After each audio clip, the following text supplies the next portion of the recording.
Day 6. Hey, Said Archelaus, waking us up. my universal suddenly burst into life last night. We must have got past whatever barrier has been blocking it ever since we landed on Orpheus. So I looked up Decreeta and listened to this. Any suppressed minority seeking their liberty can, at any time, secure it legally by heading to a free-party Decreeta, and there's nothing anyone can do to stop you. Just think, we could be free. Even if Maggrumph finds us, in a court of law, she can't force us to go where we don't want to go. And we even have a Camalosian in our team, perfect for any legal reprisals. I wasn't quite ready for my services to be called on so early in the day, so I just shrank back into the shadows. But what part of the planet is free? Said Elfrida, yawning. I mean, isn't it all of it free once we land? We could just get off the shuttle and refuse to move. Said Archelaus. There's some complicated legal issue that states the intergalactic peace headquarters, the corresponding peace museum, not to mention the shuttle park, all technically count as coming under the jurisdiction of the species that built it, so anyone ensconced there counts as a temporary citizen. However, the outside belongs to no one. Apparently it's all a bit like the duty-free laws between countries and the mutual zones of occupation in the Antarctic on Earth. So we just have to make our way out through the museum to safety? Asked Robin. That's right, Said Archelaus. Apparently, there are some double doors leading out the museum into freedom outside. Fact that's non-legally binding, based on the assumption that this map is accurate. We might not get long before we test your theory, Archie. Said Bettina. Look, And she pointed out a planet coming into view fast. So this was Decreeta, the universe's first multi-species planet, formed on a rock situated in the middle of nowhere, but roughly in the middle of our 10 planets. Agrosia, on the other side of the universe, being a special case, established out of a desire to find common ground between us all. Only the third planet I had ever seen, and the first I had paid any attention to while in orbit. It was a bit of a disappointment, purple in colour, but without much variety, and only one small section of it that appeared to have been built on. Was this place really to be our new home? Our shuttle quickly forced its way through the planet's mint-fresh outer atmosphere and negotiated its way through the air currents to the one patch of inhabited land. After a lot of juddering that made me keep a worried eye on the Doosbury Giant in case he really was sick, we finally came to a rest. children, Snapped Mrs. Maggrumph. we have just landed on the beloved Decreeta. Everybody out of your seat. Yawning heavily, everyone made their way out of the shuttle, all except Hermione, who was still sleep-flying and being held down by a seatbelt till Lando got her free and carried her, still sleeping, outside. Right, Said Mrs. Maggrumph. headcount, and you're all in detention and I get the wrong man. Why don't you just check off their names? Asked Mrs. Maggrumph shrugged. I know them. I can't be bothered with names, but you know it's like with children. They all look the same. Counting is best, and anyway, I need a rest. The inspector dropped his morning toast in shock. But the children are from 11 different worlds that have all taken their own evolutionary path. They couldn't look more different if they tried. Mrs. Maggrumph shrugged again. Not that I'm a snob, but all I see are 11 grey blobs. She scowled at Margot in particular, who seemed to grow a foot smaller under her gaze. She had clearly not been forgiven for the events of the last couple of days just yet. Anyway, I won't be long, said Mrs. Maggrumph. One. You know what to do. In your own time, and if it's not inconvenient, thank you very much, I owe you one. Hissed Bettina to me, and I ran around to the end of the line with my Agrosian wig on my head. 11, said Mrs. Maggrumph eventually. Wait, did I lose 7? She counted again, and I ran round to the front of the line, minus my wig, and back in place at the end of the queue. 11, said Mrs. Maggrumph. was that 10? I guess I'd better begin again. Puffed, I made my way back to the start of the line, and then again to join the end. 9, Asked Mrs. Maggrumph before shrugging her shoulders. close enough, She said. that'll do fine. She turned to the inspectors, who were looking increasingly concerned. Thank you for your lift. I hope you aren't far out of your way. All of you, have a nice day. Not at all, Said Scienborg. Logically, Decreeta is on a precipitous point in our journey from A to B. We can claim the journey back on our tax returns with element 115 interstellar travel coupons or expenses. Next month we get to claim a free mug. Thank you for the lift. Said Bettina as Class 5C trooped off. Happy inspecting. She turned round to face the planet, and then us. So this is Decreeta then. The promised land at last. Hello, freedom. Hello, blank canvas. Breathed Elfrida. Hello, new local cuisine. Said XXXX. Hello, strangers who are new friends we are yet to meet, sighed Lando. Hello, hopefully less scary new worlds. Squeaked Jake. Hello, new facts to learn. Said Archulus. Hello, new home, said Robin. Hello, new life, I thought to myself. Hello, your next home is sun. Said Mrs. Maggrumph, handing round bits of paper. Now about your confinement. Here are some pointers to look for in the Intergalactic Peace Museum and no leaving before I say.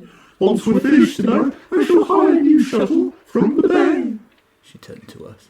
And don't get any ideas about running away. After me keeping a close eye on you, especially after yesterday, I am to work you all from dusk till dawn, and well may you all look for long. She turned to the Habridat snoring on the ground and prodded her with her antlers. Your homework won't keep. This is no time to sleep. Hermione woke up and looked around her. So this is an alien planet. She said, as she shut her eyes again. What a dump. It's worse than Orpheus. It was terraformed only a century ago, remember? Said Archulus. Logically, it was always going to take time for the whole planet to gain from the good weather. I doubt the shuttle park is their priority. They are always a little outside the main parts of any planet because of all the radiation and solar fuel. You say so. Muttered Hermione, her eyes still shut. All I know is it stinks. Literally and metaphorically. How is it terraformed, Archie? Asked Robin, to which everyone groaned. Rule number 1 of the class. Hissed Bettina. Never ask a Mekkion a follow-up question. Unless you want to waste time in the lesson, of course. That's different. Well, Archulus coughed his throat dramatically. first scientists introduced extended regions of life-giving liquids in which life is generally born, usually water for our end of the galaxy, where Doosbury Giants, as we know, were formed out of lakes of lemonade. Next, they created conditions favourable for the assembly of complex organic molecules, so that any life living on this planet will have enough energy sources to sustain their own metabolism. Basically, that's the sun to you and me, with just enough atmospheric pressure added to filter out the most harmful rays and enough barriers to keep out interstellar sonic winds. Then an artificial satellite was introduced, that moon in the sky there, at just the right angle to give inhabitants the right amount of gravitational pull. Although if we all jump now, We did. you could probably tell that the force of gravity is different at both being back home and on Orpheus. Then microbiological life was introduced and sped up using Mekkion microbiological processing, so that the planet became thick with bushes, shrubs and trees that provided replenishing oxygen. Then the boffins waited for everything to settle down into favourable atmospheric weather conditions, and then finally they built the International Peace Organisation headquarters about a century ago, using builders from 3 different planets. However, it was only actually finished after the Agrosian invasion, when the invading force asked to stay behind and help complete it. Since then, the whole Peace Museum has been built, and to give the Agrosians something to do, they were commissioned to build all of the intergalactic stadiums and racetracks. Oh, said Robin. Cool. She looked up at the sky. I like the sun. We didn't see much of that on Orpheus, did we? I kind of miss feeling my own sun. The light from the Decreeta one was too harsh. This one feels closer to my sun. She looked around her. I can't believe I'm really standing on alien soil. Different alien soil to Orpheus, I mean. And I didn't get to stand on much of that. Look at all that wonderful countryside out there to enjoy. And so few people have ever got to see the sunset here, or the sunrise. The weather began to turn. Or feel the rain, she finished. What is it? What is it? Squeaked Jake. It's wet and it's scary. Don't worry, said Robin through the noise of the sudden storm. It's just rain. H2O. I know all about it thanks to my own planet. Oh yes, Said Archulus. I've been meaning to ask you about that. Do you know the Earth is the only planet where rain naturally falls that we know of? You must have terraformed it centuries ago and kept quiet about it. I don't think so, said Robin. Hermione laughed. A few centuries ago, Earthlings couldn't even tie their shoelaces. She looked down at Robin's feet. Some of them still can't. "Oh, I'll get you for that," said Robin, running after the Habridat through the puddles, as she flapped her wings, both of them splashing each other until everyone was joining in a giant tussling game that ended in a mutually agreed defeat. Just look, Said Bettina in awe, as the rain turned the ground a funny colour and made the earth run. it's all so new, and the surface is barely scratched. Hardly anyone has had a chance to explore it yet. I hope nobody spoils this planet. "How lucky we all are to be here," breathed Lando, "where only a few rich tourists, politicians and athletes have ever been. I hope we get to stay here forever and make it our home," I feel so creative. sighed Elfrida, just as Archelaus was saying. I feel so structured. Even Hermione seemed happier than usual, and Jake far less scared, as he eeped his way in and out of the puddles that went up to his neck. As for Robin, I'd never seen her so content and unworried. Hadn't even known that humans could be. It was as if the whole class could sense that anything was possible now we were here, with a certainty we all craved in different ways, right there before us. Just then another shuttle landed next door to us, at the same time as Mrs. Maggrumph was consulting her map. The shuttle was near enough to her that she got soaked by all the dirt the rain had just created on the ground. "Mud!" she said, falling over with a rhyming, onomatopoeic thud. A party of Doosbury Giant athletes got off the shuttle bus and waved at us, clearly not seeing Mrs. Maggrumph as she got knocked to the ground. Giggled Hermione, coming to hang off Robin's arm. Well, it fattens the mud in the ramblers. Serves them right. "It really does," laughed Robin. "How I wish Squash was here to see this." For a moment we all felt very sad and remembered why we were really here. Gosh, Said XXXX. it's the Doosbury foosball here for the Endecagon. I hope we get to see Woowa. She's my favourite. He squealed with pleasure as a youthful yet dignified Doosbury Giant in a tracksuit with long legs strode off the shuttle bus, eating great handfuls of toast, but he couldn't get near enough to talk to her. Everything all right, Mrs. M? Asked Bettina to our teacher, with 6 lots of wide-eyed innocence. You look in need of a bath. Would you like a hand? Archelaus asked the teacher, holding out a spare one, and giggling.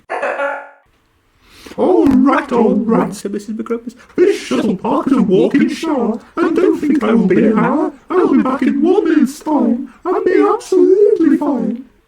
She walked off while we looked around us and thought about running away. Before we could make up a plan, however, she came out again looking perfectly clean, although she had her antlers and curlers, which made us all laugh again. It's odd. Whispered Jake to us. Suddenly, she doesn't seem as scary as she did on Orpheus. More comical. Mrs. Maggrumph huffed. No, I must matter. Stop your chattering, think about her. Through this door, or I'll give you what for. Suddenly we all found ourselves being pushed into a grey corridor that seemed to be never ending. Lando had got blotchy out of XXX's bag and quietly dropped to the back of the order, pulling the Argibraph quietly on his lead. Oh no, Said Elfrida with feeling. this looks just like the school we left. I wanted to see another actual planet. Yeah. Muttered a mutinous Hermione. So far in our time in school, we've seen a bedroom in a room, and a kitchen in a room, and a hall in a room, and a yard in a room, and a shuttle in a room, and now it's a corridor in a room. Next it will be a room in a room.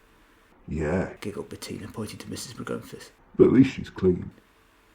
Hey, said Robin, pointing. Who's that little old Glabdiharbit? Unable to walk, talk and point simultaneously, she fell over straight after saying this, so we all turned to the floor. None of us were quite sure where she was pointing, but by a process of elimination we worked out that it was the ball of fur with a crown, looking very self-important over in the corner. He was muttering some sort of code into a device that made a pillow fort come out of the wall in a secret compartment so he could hide behind it. 7426-Apple-BTDG-7546239 hash key, to be exact. Let's go and squeak to him. Said Jake, putting out his paws, he said. Hello. Said the stranger, diving under a nearby table. You scared me. Sorry. Squeaked Jake. I didn't mean to. People do that to me all the time too. It feels odd to be the scarer rather than the scary. Who might you be? Squeaked the stranger. Are you friends? Are they quite friendly? Mostly. Squeaked Jake, glancing at Margalo. I'm Jake. We're class 5C on a trip from Orpheus. Orpheus? Squeaked the stranger. But I thought nobody lived out there on that rock. Not many people said Jake. Mostly us, actually. I'm surprised you even heard of it. Oh, said the stranger, looking anxious. I've looked into it as part of my job. I'm intergalactic president, you know. You mean you're intergalactic president, Jake? Squeaked Jake. What am I saying? He said proudly, standing up to his full height and hitting his head on the table. Oops. Then what are you doing under there? Squeaked Jake. Hiding. Said President J simply. Oh, Said Jake. I didn't think intergalactic peace presidents did that sort of thing. You're kidding. Said Jay. I hide under here all the time. Do you see how much paperwork I get? Just then Maggrumph, we didn't know, entered the room. Oh dear. Squeaked Jake. Oh dear. It mustn't find me. Why? Squeaked Jake in alarm. Is he an intergalactic assassin intent on taking you out? A warlord who's taken umbrage at Decreeta's tactics of peace and negotiation? A rival leader who lost an election and blames you for his demotion? An alien invader? A terrorist? Worse, Squeaked Jake. he's a tax inspector. A tax inspector? Squeaked Jake. Why is that scary? Have you seen the state of my tax returns? Squeaked Jake. My accounts have all been off-world, you see, so I owe a lot of back taxes, not to mention all the dirty money I've been investing through rich Agrosians. But you're the president! Squeaked Jake. Can you just write your taxes off? Well, Said Jake uncomfortably. that's not even close to being the worst thing I did, and people hold my mistakes over me. I cheated my family out of money, so I'm hiding from them too. Oh, Squeaked Jake. that's naughty. Glabdiharbit, I cheated my home planet out of quite a lot of money too. That's very naughty. Anything else? Oh yes, I cheated on my wife. I steal, I gamble, I get into fights, and I told a human baby on the campaign trail he was ugly. I got in on the ticket that I got away with stuff other people wanted to, but couldn't, and that I'm incredibly honest, if only what I want to be. So in the end, there were only two career options still open to me. It was either become a master criminal, and maybe end up in prison on Incarcerus, or run for presidency, and maybe end up in prison on Incarcerus. And here I am. Wait, why am I saying all this to complete strangers? I hope it's not the stuff that Belobrat gave me. He said something about blackmail when I was being bullied into taking it, but I was too scared to listen. Maybe it was a truth serum. Oh dear. Oh dear. Why did anyone even vote for you? Squeaked Jake, puzzled. I don't know. Said Jay honestly. Maybe it's because of all this silly fur I've got. People seem to elect a lot of politicians with uncontrollable hairdos like that nowadays.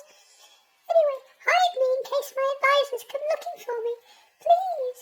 I'm meant to be in this really boring meeting about environmentalism, or something equally irrelevant to my life. Things have gone downhill since President Elrond's day. Whispered Elfrida to the rest of us. They should never have brought in the law that says you can't have two species in a row doing the same job. We felt safe under President Elrond and Geraldine too. Everyone knows Mrasianart are best at intergalactic politics. I'm not. Squeaked Jake. I'm too. Replied Elfrida. I'm too. I'm not. I'm too. I'm too. Squeaked Jay. No fighting at the Peace Museum. Not least because you're scaring me. Just then Mrs. Maggrumph huffed her way back over to us, having noticed that we'd fallen behind. Clark, She said, where are you gone? I never dreamed it would take this long. We haven't even reached an exhibit. Come here this very minute. She turned to Jay. What have I told you about talking to strangers, especially those with lots of fur? Then she realised who it was and stood to attention. So, Hello. Squeaked Jay. Pleased to meet you. Do you come here often? And what do you do? you too, and then we are right here this morning. Said Mrs. Maggrumph quickly. A bit too quickly to be natural, I observed.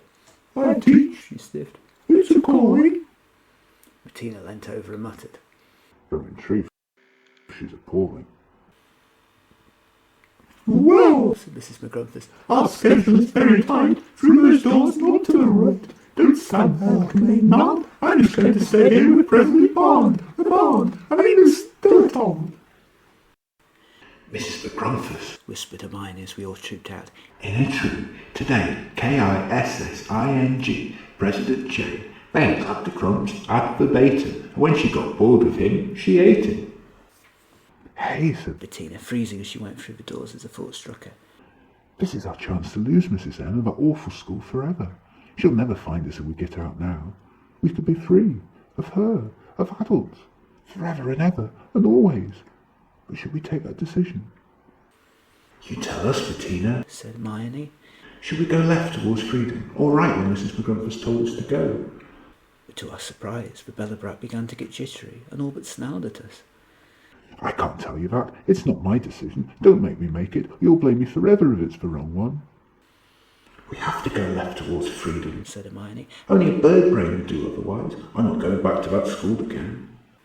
She'll kill us if we don't go right, though, said Lando. They all will. This might be our only chance to go back to safety. Even if we were bad adults, better than no adults at all. This is a big step, agreed Robin. Should we really take it? What if we get caught? Asked Jake. Surely she can't do any worse to us than she's done already, Said Elfrida. I vote we make a break for it. We can always double back, and so we got lost. Oh dear, said Robin. This plan seemed the right one back on Orpheus. Now I'm not so sure. Maybe this is what being grown up is, having to make instant decisions when either choice you can make turn out to be wrong. Help! Said Archelaus, briefly paralysed. No clear choice, difficult life-altering decision, emotional fuse burn. He inserted a new gasket into his chest. Oh, He said, his nose lighting up. much better. Decision's scary. Squeaked Jake. Make them for us, Bettina, like you usually do. No, Shrieked Bettina. I can't, all right. She looked round at our bewildered faces. I can't take the responsibility. If we stay, then you'll hate me forevermore when we're back stuck in Mrs. Grumpus's lessons till we're old enough to leave. It might be years. But if we go, then I'm responsible for your food and shelter.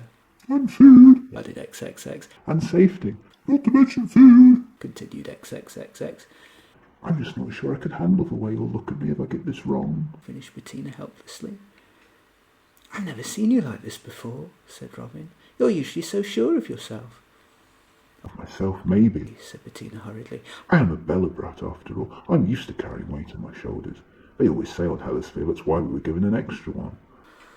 But there's more than me to think of now. Lando stepped in. This isn't your decision, though, Bettina. It's our decision, and that's how it should be. We don't want to be like the adults who always have to have someone in charge, so from now on, we make a big decision. We make it as a team, right? So let's vote what we do now. Whatever we decide, let's do this all together. Can we be a team, Mo? Asked Robin. We're all so different. There are so many factions. There's Archelaus's logic and Elfrida's intuition, Lando's helpfulness and Margalo's abruptness, Colin's quietness and Bettina's loudness, Jake's smallness and XXX's hugeness. I don't see how any of us are ever going to agree on anything. But that's what makes us the perfect team, said Elfrida. We have all bases covered. When we make a decision, it is based on what's the best of us from 10 points of view. 11 want squashes back with us. There's no one teacher telling us what to do. Instead, we're all learning to think for ourselves. It's not going to work. Laughed Margalo. What do children know about decisions? It will if we do it for the common good, for all of us, said Lando. Yes, Said Bettina with visible relief. let's do everything equally from now on, so everyone vote now or else. And no leaving anyone behind, okay? No matter how slow. She glanced at Robin. Sleepy, She glanced at Hermione. scared, She looked at Jake. or quiet. And she glanced at me. We are all in this together. Now who's for leaving? She put 6 arms up. Harry, Said Elfrida. no cheating. We only get 1 vote each. Even so, it was a 4-on-4 vote. Bettina, Hermione, Archelaus and Elfrida all wanted to leave. Lando, Margalo, Jake and XXXX wanted to stay. It wasn't voted yet. Asked Bettina. She looked at me. Don't make me, I said. I'm happier as an observer not taking part. Well, Said Bettina gently. you can't. This is no time to hide. You're as much a part of this as we are. What do you say, Colin? Should we run away? I glanced at the weight of papers I had used to debate this very issue secretly last night on the shuttle, and weighed them in my paws, for and against. Running away had won. Or was that just the weight of the special paper clips I carried with me? No, there could only be one decision. I stuck up my claw to leave. Wait a second. Said Archelaus. That's only 9 votes. Somebody else hasn't voted either. Eventually we found it was Robin. I don't know, she said, as paralysed as me. I mean, I want to leave with you all and not have to go through all those lessons and fight the red weed. But can we really? We're just children. We don't know the first thing about fending for ourselves. We are very, very small. This planet alone is very, very big, never mind the whole universe. Won't we just find us and bring us back again and make things worse?" There's no just about being a child, Lando reminded her. Then you vote no. Asked Bettina. Yes, no. I don't know what to vote. Choose one, idiot. Hissed Hermione. Or she'll come and find us and we never got a choice anyway. I'm very hungry. Said XXXX suddenly. Can I change my vote if it means we get an extra lunch break? Robin looked at everyone's faces and then put her arm out. "I'm in," she said. Everyone sighed. A decision had been made at last. I'm starting to see why adults make so much fuss if every difficult decision is going to be like that one. Now quick, Said Bettina. let's look for an exit. However, the doors didn't lead where they said they did anyway, and the signs, written in symbols in an attempt to be understood by every species, were so vague they weren't understood by any of us. Where even are we? Asked Archelaus. Don't say we're lost after all that. What's illogical? Elfrida sighed. Being lost in a strange place with signs only adults can read. If that isn't all our primal fears at once, I don't know what is. Archelaus snorted. There must be a better way of finding our way than this. You can tell this place was designed by Mrasianart, not a Mekkion, and carried out by Agrosian builders. Cannot. Said Elfrida. Can do. Cannot. Can do. Cannot. Can do. Cannot. Can. Oh, Said Bettina warily. put a socket at you two. A Doosbury-sized one. Flirt in your own time. Yeah, dear. Said Archelaus. I'm trained to look for facts and certainties. I don't think there are any on this planet. Search, boy, said Lando to Blotchy. Find us the exit. The Argibraf bounded giddily over to where Archelaus was standing. This way. He said, but Blotchy was tugging at his pocket instead. My calculator. Said Archelaus. Bark, dog. Put that back. The Argibraf next reached up and gathered the Mekkion's glasses in his mouth. My spectacles. Archelaus cried. Very bad, dog. Blotchy sat on the floor using the calculator and glancing up at the walls. Oh, Said Archelaus. I beg your pardon. He's working out equations. Very, very clever, dog. Is it just me, or is Blotchy getting smarter by the minute? Asked Hermione. However, the Argibraf frowned, sniffed, scratched his nose, and dropped the calculator on the floor, wagging his tail with a look of confusion on his face. Just me then? Sighed Hermione. Oh, great. What now then? Robin was staring at the different coloured aliens on the walls. "Oh, I get it," she said. "This isn't a map as such. Instead, each coloured alien relates to a different exhibit. You follow the alien to get to the floor you want to go to. And this silhouette here, which looks like all the aliens superimposed on top of each other, must represent the collective exhibit. It looks like all the exhibits lead on to each other, and we end up at the Universal Peace Exhibition at the end. That's where the main entrance and exits are. We have to get there to escape." We followed her arm, and sure enough it did look like all of us, with the body of a Doosbury Giant, the antlers of a Maggrumph, the ears of a human, the tail of a Camalosian, the spots of a Clandusprod, the wings of a Mrasianart, the feathers of a Habridat, the 3 heads of a Belobrat, the eyes of a Glabdiharbit, the feet of an Agrosian, and the robotic arms of a Mekkion. It was quite a sight, a bit like the statue at the end of Province, but squishier somehow. Well worked out, penguin. Said Bettina, slapping her on the back. You're not just a pretty weird face after all. Come on. What do I even call us now? Gang? Fan? Clan? Assorted colleagues and ex-classmates? Blotchy owners? What name works best for us? Asked Bettina. "Friends," Lando shrugged his shoulders. Bettina looked visibly moved. Are you really my friends? The Belobrat asked. "Of course, silly," said Robin, putting her arms round Bettina. "Why do you need to ask?" I thought friends were the sort of thing other people had, not me. I thought you just sort of tolerated me. Everyone else kind of does. "What nonsense! If anyone got us here to the threshold of freedom, it was you. You're not just a pretty ugly set of faces," said Robin, starting a bear hug around Bettina that everyone joined in with, even Margalo. "You were always our friend," said Lando, "even at your bossiest." Here, here, said Hermione. there's no one I'd rather roll my eyes around than you. We love spending time with you. Said Elfrida. More like a fresh sandwich in a vending machine of life. Said XXXX. You're the least scariest Belobrat I ever met. Squeaked Jake. You're kind of okay, Said Margalo. for a Belobrat, I mean. I wrote down on my paper that I thought the world, no wait, cross that word out, the universe of her. You're really popular, Bettina, said Robin. Not like the likes of me. Why would you ever doubt it? Oh, Said Bettina, really cheering up. just something somebody said to me at my old school. Let's go then, friends. I doubt Mrs. Maggrumph will be able to find a way through this maze either. So the further we get through the exhibition rooms, the better we can hide from her and maybe find a way out. And we walked left down the corridor and through the double doors. We took the left turning and wandered into a huge exhibition the size of 3 of our great halls put together. A few tiny cases were in the middle of the room, featuring a golden pen, a notebook and a series of legal contracts. I gaped at them in astonishment. The very first peace treaty ever signed between planets, a legally binding document between the Camalosians and Clandusprods that was centuries old. I also looked at an exhibit entitled The Gradual Evolution of Writing Equipment, which took us all the way from a simple chunk of graphite to the latest, most complex fountain pen. Around the room, dwarfing the tiny exhibits, were giant write-ups about each object that ran for pages and pages across the walls in tiny print. "Where are we?" asked Robin. Oh, Said Elfrida. I think I can guess. We must be in the Camalosian room. Am I right, Colin? I nodded profusely. I nodded at an exhibit in a case, the legally binding Declaration of Independence, signed on July the 4th, 17766771. "Oh, cool," said Robin, admiring the etchings of famous Camalosians passed on the wall, signing it. "Do you know any of these people, Colin?" I shook my head. They had died long before I was born, back when Camalosia was still fighting to become a separate planet to Helisphere and announce their 3-headed king.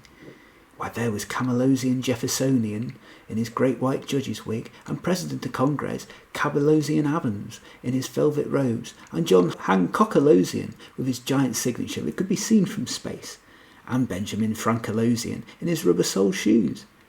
It made me feel quite nationalistic, briefly. Come on, friends, Said Bettina. Let's press on. We need to get several exhibits away before we're free. What's next? Said Bettina, entering the next room. Aha! Said Archelaus, wheeling himself to the front of the queue. I think it is logical to say that this is the Mekkion exhibition. He turned round and saw his species name on the wall. Fact! He said, pointing. In the room were various test tubes, electrical components, and lists of numbers. Each exhibit was numbered and placed in strict order. Oh my goodness! He said, walking round the outside and blowing another gasket with his excitement. Will you look at this? The Rosetta clone! But what's it? Who's it? Asked Robin. The Rosetta clones! Said Archelaus. Back when we were programming translators for every species in the known galaxy 3 centuries ago, we first had to access and indeed assess every species' own languages to come up to a universal translation. It was too hard for any one single Mekkion to do the job, so instead we built and programmed this robot clone to do it for us. He contains all 11 languages, all at the touch of a button, so we can better understand each other. Of course, he's pretty much obsolete now that we've had time to get to know the other species and perfect our work. We've discovered that he's been accidentally programmed with some outdated slang words. Hi, wow dude, groovy, bust a picture, out of sight, totally stoked, Said the robot, who seemed to be programmed into Earth language on his current settings. Well, Said Bettina. much as I'd love to stand here gawking, we'd better move on. Mrs. M might be on our tails. I hope this android doesn't give the game away we've been here. Hey man, the android said, don't lay that heavy stuff on me, I'm just an android, okay, daddy-o? Come on, said Bettina, heading for the exit and feeling more like her old bossy self. Oh man, said the android, bummer, what a downer, I'm all bugged out you have to split so soon, I was just getting to know you all. He disappeared through the exit, but could still hear it calling to us. Hey, way out man. Aha, said Lando. Let me introduce you to the Clandusprod exhibit. We were in a darkened room that was clearly designed to replicate a cave, with paintings on the walls. What's in there? Asked Robin, pointing to a giant sarcophagus in the middle of the room. I don't believe it, said Lando, running over. Why, this is Pharaoh Tutensprod's mummy. He was an ancient ruler of ours who didn't want to be apart from his dear cave clan, so he had them all mummified and buried round the back of his cave, so he could be near them for all time. Unfortunately, only his mother survived, hence Tutensprod's mummy. She looks just like him, so legend says. It's said to be cursed, to have haunted the people who dug her up, although other people say there was a Habridat archaeologist who buried a time machine and smuggled a car machine in there for a prank, so all the bad luck was really because of that. Fair enough, said Hermione and giggled. Hey, did you hear what I said? I said, aha, continued Hermione. The Habridat exhibit, I presume. Inside this series of display cabinets were various practical jokes, all hidden away behind glass. Oh wow, look at all this oppression, she squealed in delight. Habridat's first whoopee cushion. And look, there's the universe's first blackened soap. Oh, and will you look at that ancient itching powder? I don't understand, said Robin. I thought the Peace Museum was only supposed to contain each planet's most important historical artefacts. Yes, exactly, said Hermione. And you're looking at them. None of that traitor inventions nonsense. You want to understand Habridat, then have a joke played on you, and have a nap afterwards. Never failed. Oh, and here are some games. Oh, check out Elgindat's marbles over there. They look great fun to play with.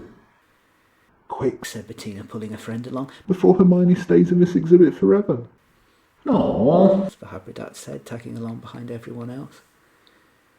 What now? Asked Robin. I think this is the Maggrumph exhibit, said Margalo, pointing to a sign saying, You are hearing, clearly, on the wall. Said Elfrida. There's not much going on in this room, just one painting and some signs. She pointed to the Maggrumph Elisa hanging on the wall, a Maggrumph that was almost smiling and had no eyebrows, only antlers. A signature in the top corner read, Maggrumpho da Vinci.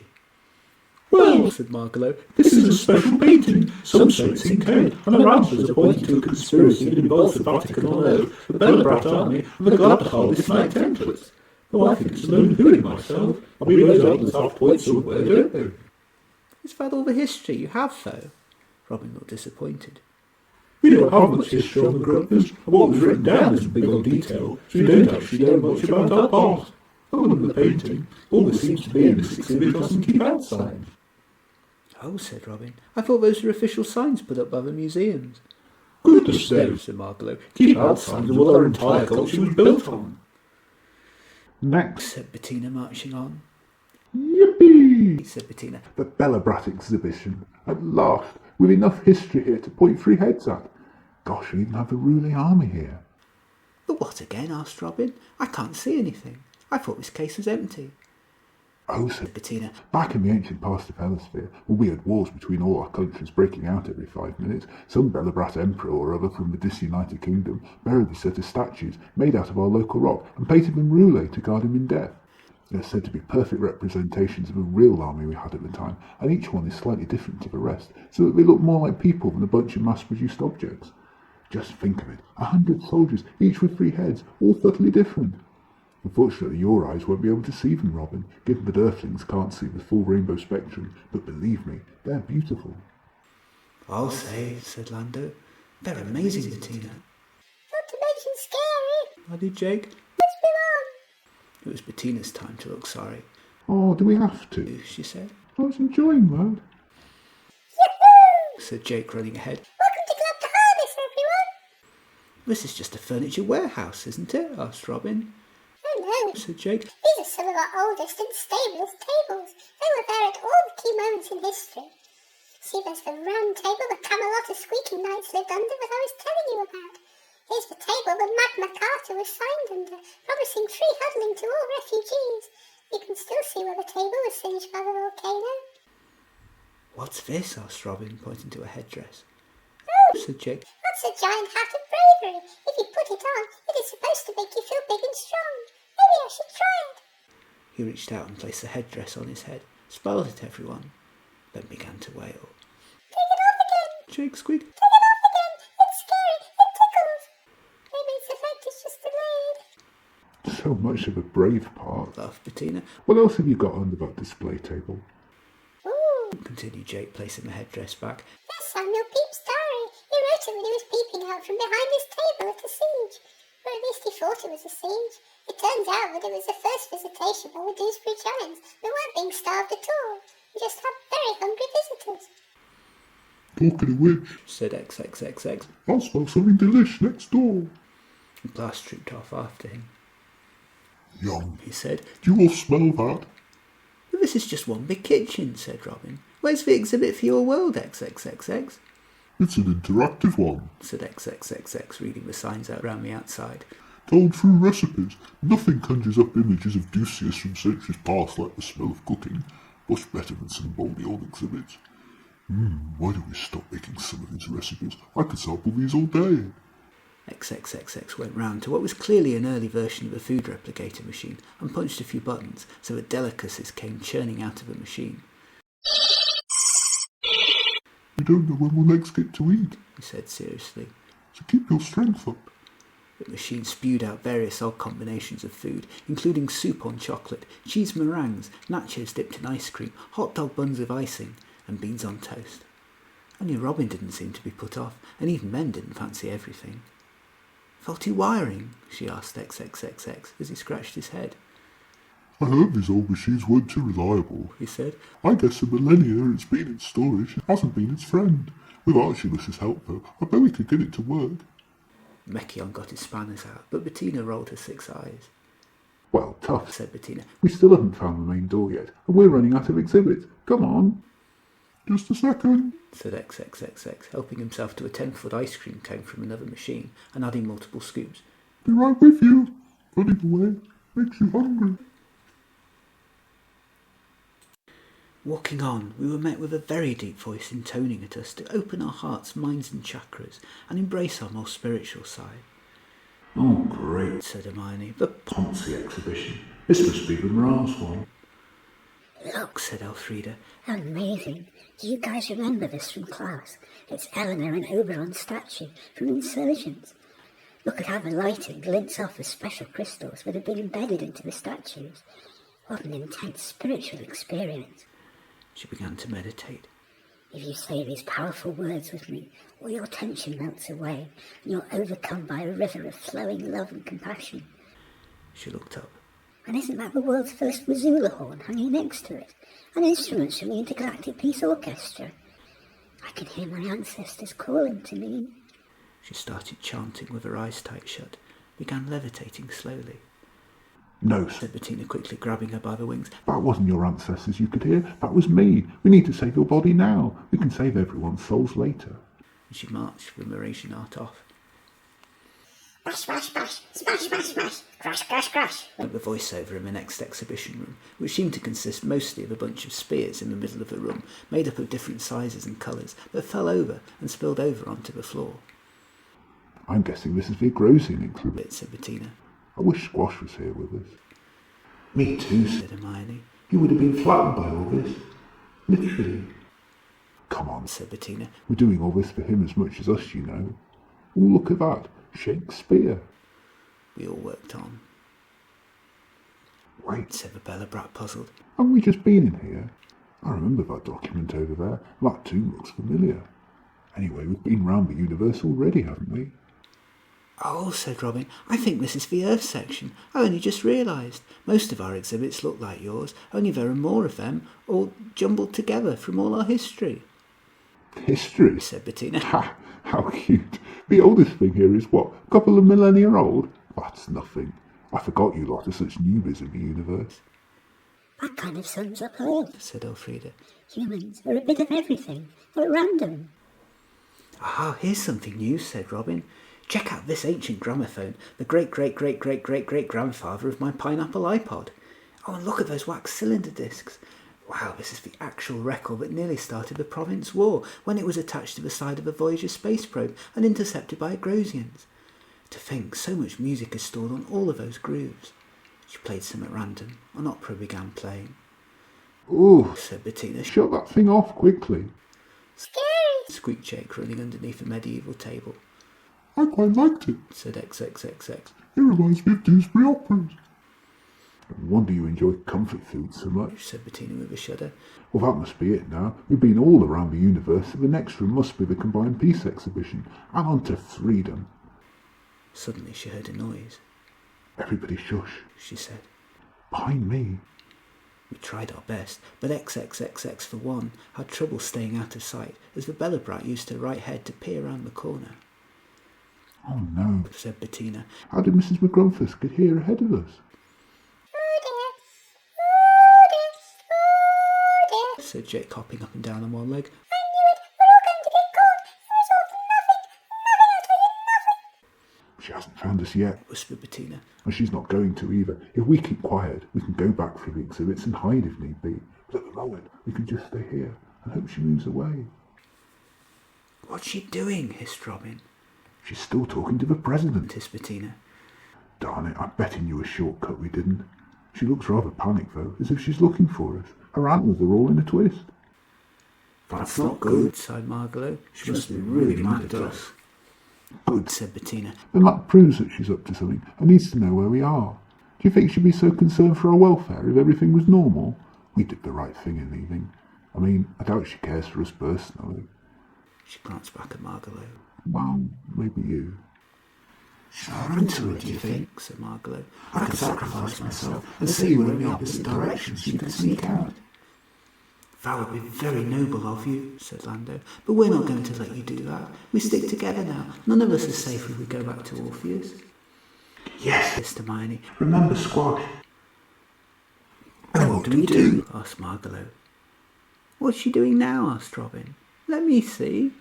She leaned over the rope next to an exhibit dedicated to the Beatles and accidentally knocked it over, causing 2 Rickenbacker guitars to go flying and a crash of drums that fell to the floor, knocking over a Spice Girls robot exhibit that began to kung fu kick all the other exhibits over in turn while singing over and over again. It made quite a noise. Sorry, said Robin.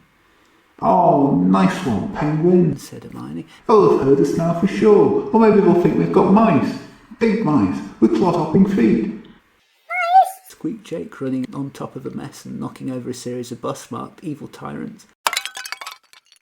Hannibal smashed to the ground as he ran, alongside Caesar, Napoleon, Hitler, Cameron, Putin, Johnson, Trump, Truss and Duncan Smith.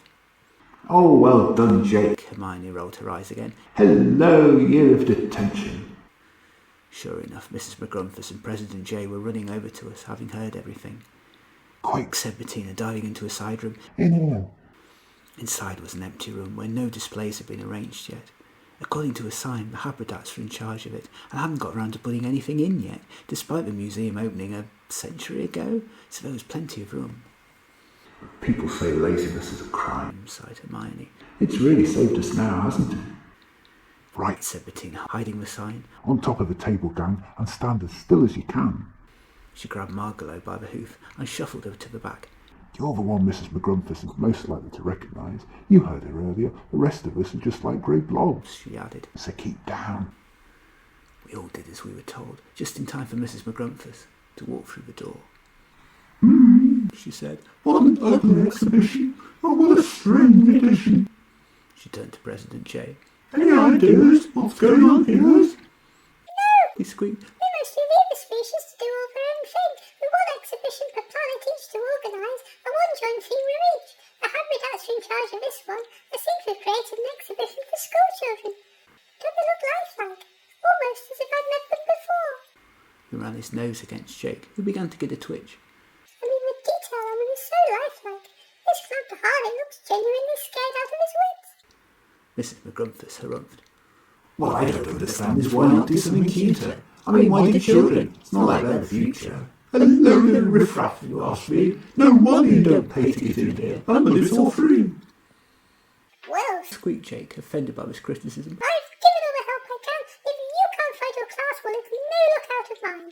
I really must get back to work now. The tax inspectors have gone. I mean, now my lunch break is over. Good day to you.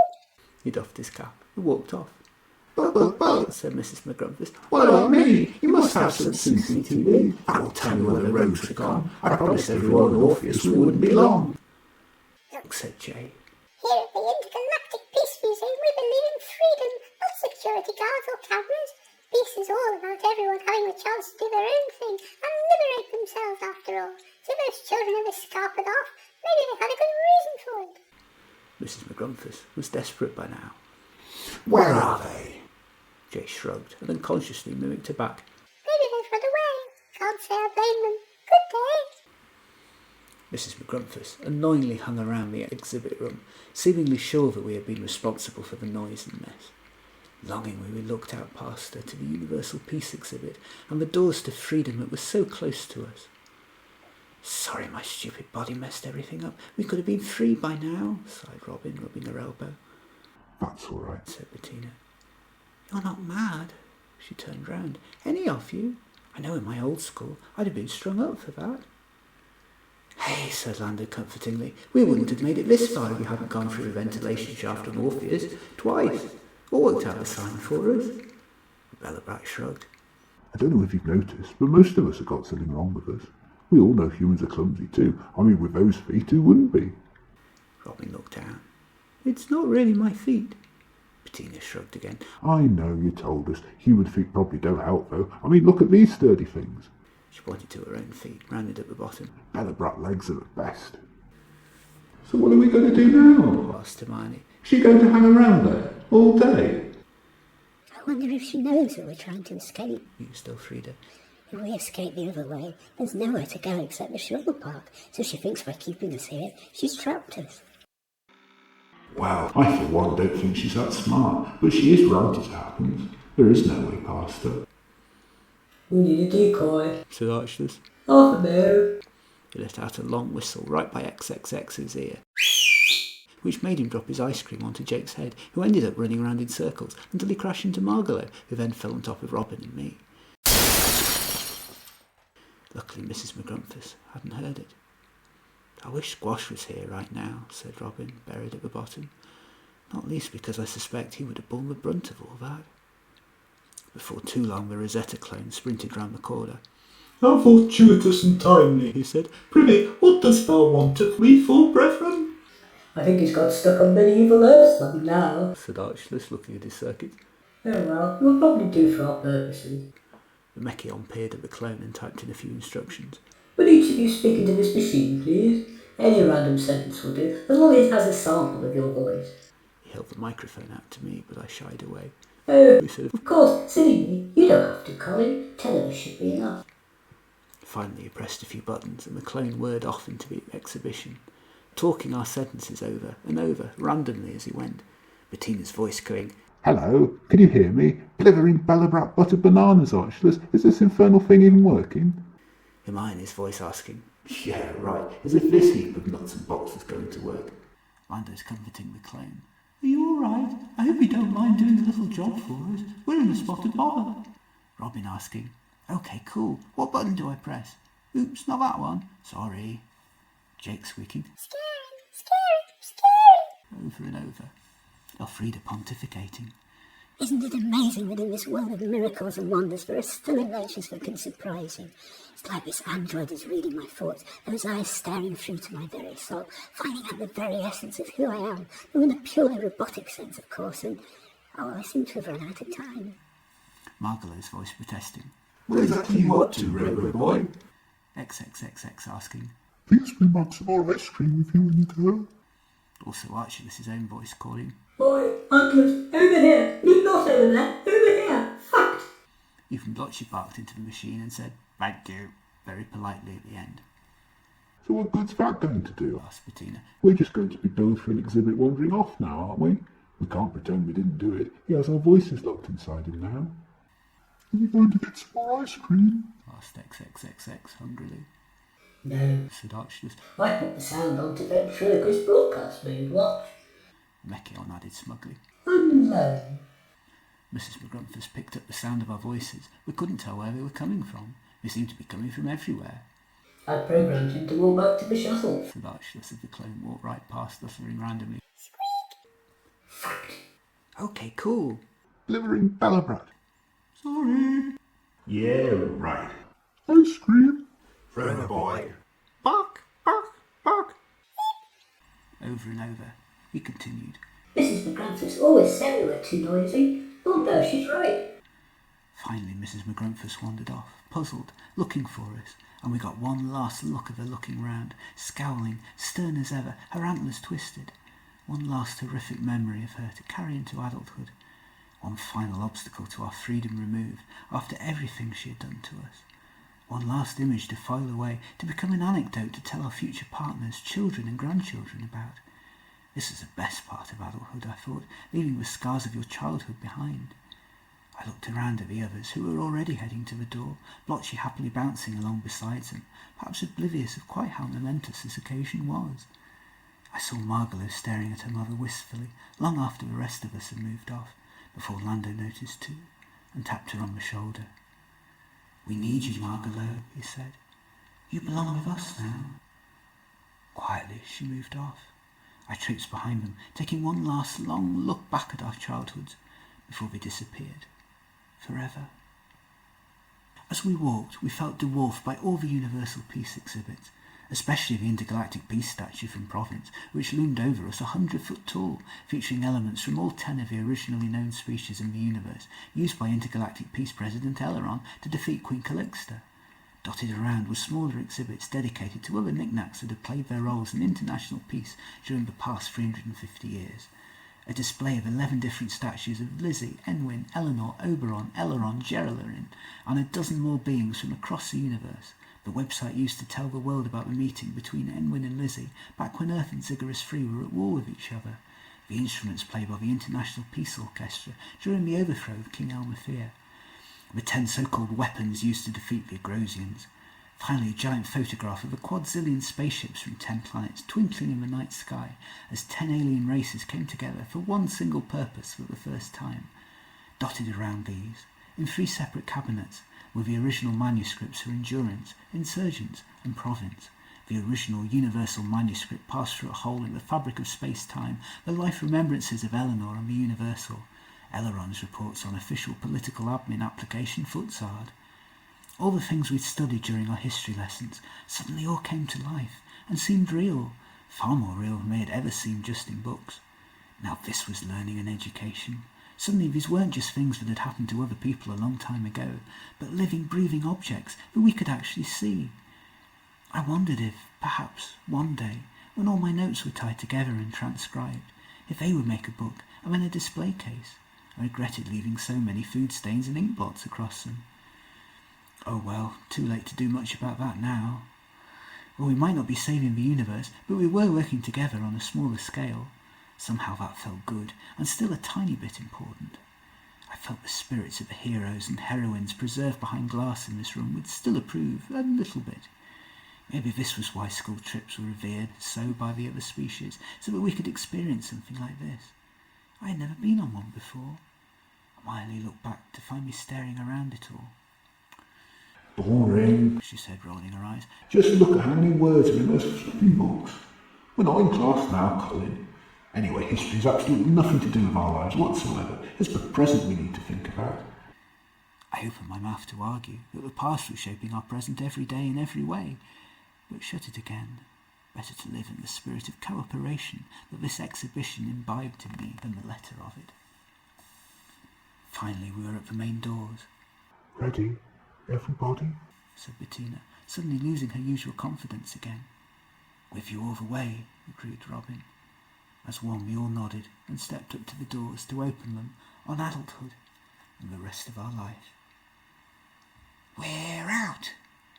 Suddenly we found ourselves flying down a staircase in record quick time, all the nervous tension and fear of the past few days, weeks or months suddenly disappearing in a cloud of madcap delirium. On our way down the stairs, Robin knocked a pineapple MP90 player, and the strains of abusive singing "Can't Buy Me Love" rang out as we ran down the steps, onto the empty grass at the front, and we danced, and jigged, and giggled, and played, and ran around, laughing and joking, merry on the success of freedom, and the relief of not being trapped anymore.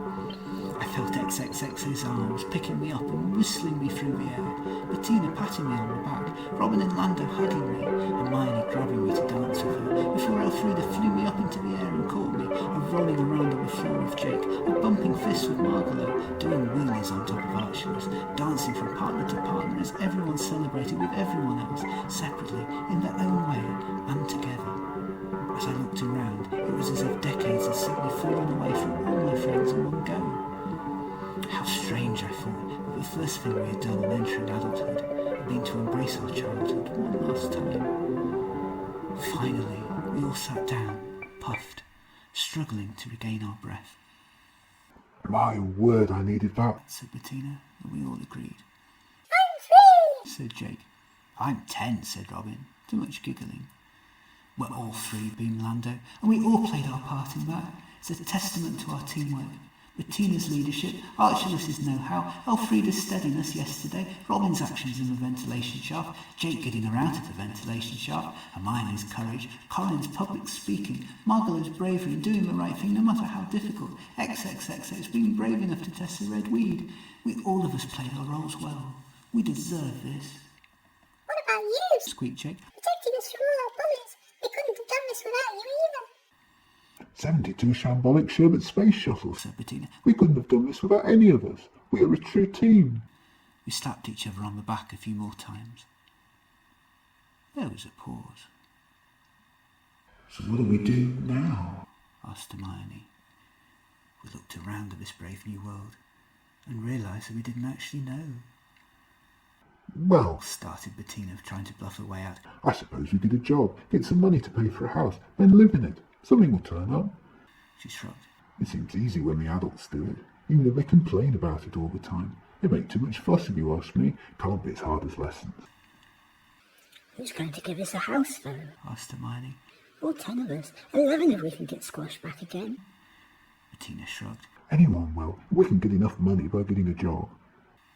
Where do we get a job? Asked Robin. Anywhere. Said Bettina brightly. People always need people to work, and grown-ups are always complaining about how much there is to do. It stands to reason. Are we really going to employ 10-year-olds, though? Robin sounded doubtful. Well, Bluffed Bettina. they wouldn't just be hiring any 10-year-olds, would they? They'd be hiring us. We're amazing. And just think how full of life we are. The teachers are always saying we have too much energy. Why, we're the equivalent of 20-20-year-olds, or 30-30-year-olds, or 40-40-year-olds, or... Margalo harumphed. Where do we live until we get these imaginary jobs with this imaginary money, though? Bettina shrugged again. Anywhere we like. We're no longer ensconced inside a single classroom. The universe is ours. We can live outdoors. The sun's out. It's a nice sunny day. We're free. The sun chose that moment to go behind a very big cloud, and it started raining again. We all got soaked very quickly. You were saying... Hermione rolled her eyes as her feathers clogged up with water. Jake turned into a furball. What is scary? He squeaked. What is it? It's turning me all floofy. Water, water. What if I get stuck like this? He asked. It's just a bit of water. You'll be fine as soon as you're dry, said Lando, getting a towel out of his bag.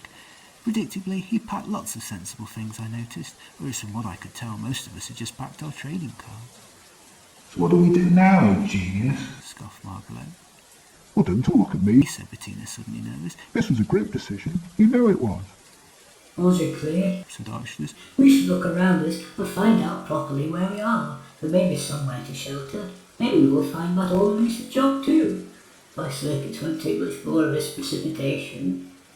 Oh, we might find a grown-up to help us. Squeaked Jake. No, thank you. Muttered Bettina. I'm through with grown-ups for life. That was good you've been. Snorted Margalo, turning on her. I thought that you grown-ups doing much better so far. Hey, said Lando, walking forward. This isn't Bettina's fault. We all agree what we were doing. Whatever we do is on all of us from now on. Margalo laughed. Well, it's not my fault either. It has to be somebody's fault. Stands to reason. Well, Said Bettina. maybe it's your fancy aunt and mother's fault. Talking of that, Said XXX. what do we do for food? He looked down at himself. I'm hardly eaten today, and I'm wasting away already. Only hot-footed Habridats, how should I know? Said Bettina crossly. I'm really not your substitute parent. Part of freedom is thinking things out for yourselves, and not relying on other people to do it for you. Snuffling scary. Squeaked Jake, rolling up into a ball. No, said Lando, stamping his foot. Don't let's start a newfound hard-fought-for freedom by squabbling. We defeated and outsmarted Mrs. Maggrumph. We have our whole lives ahead of us. We are together. We can do anything. There's plenty of time to sort these problems out. For now, let's take the robot's advice and wander around and see where we are. We all followed him as he waddled off down the path.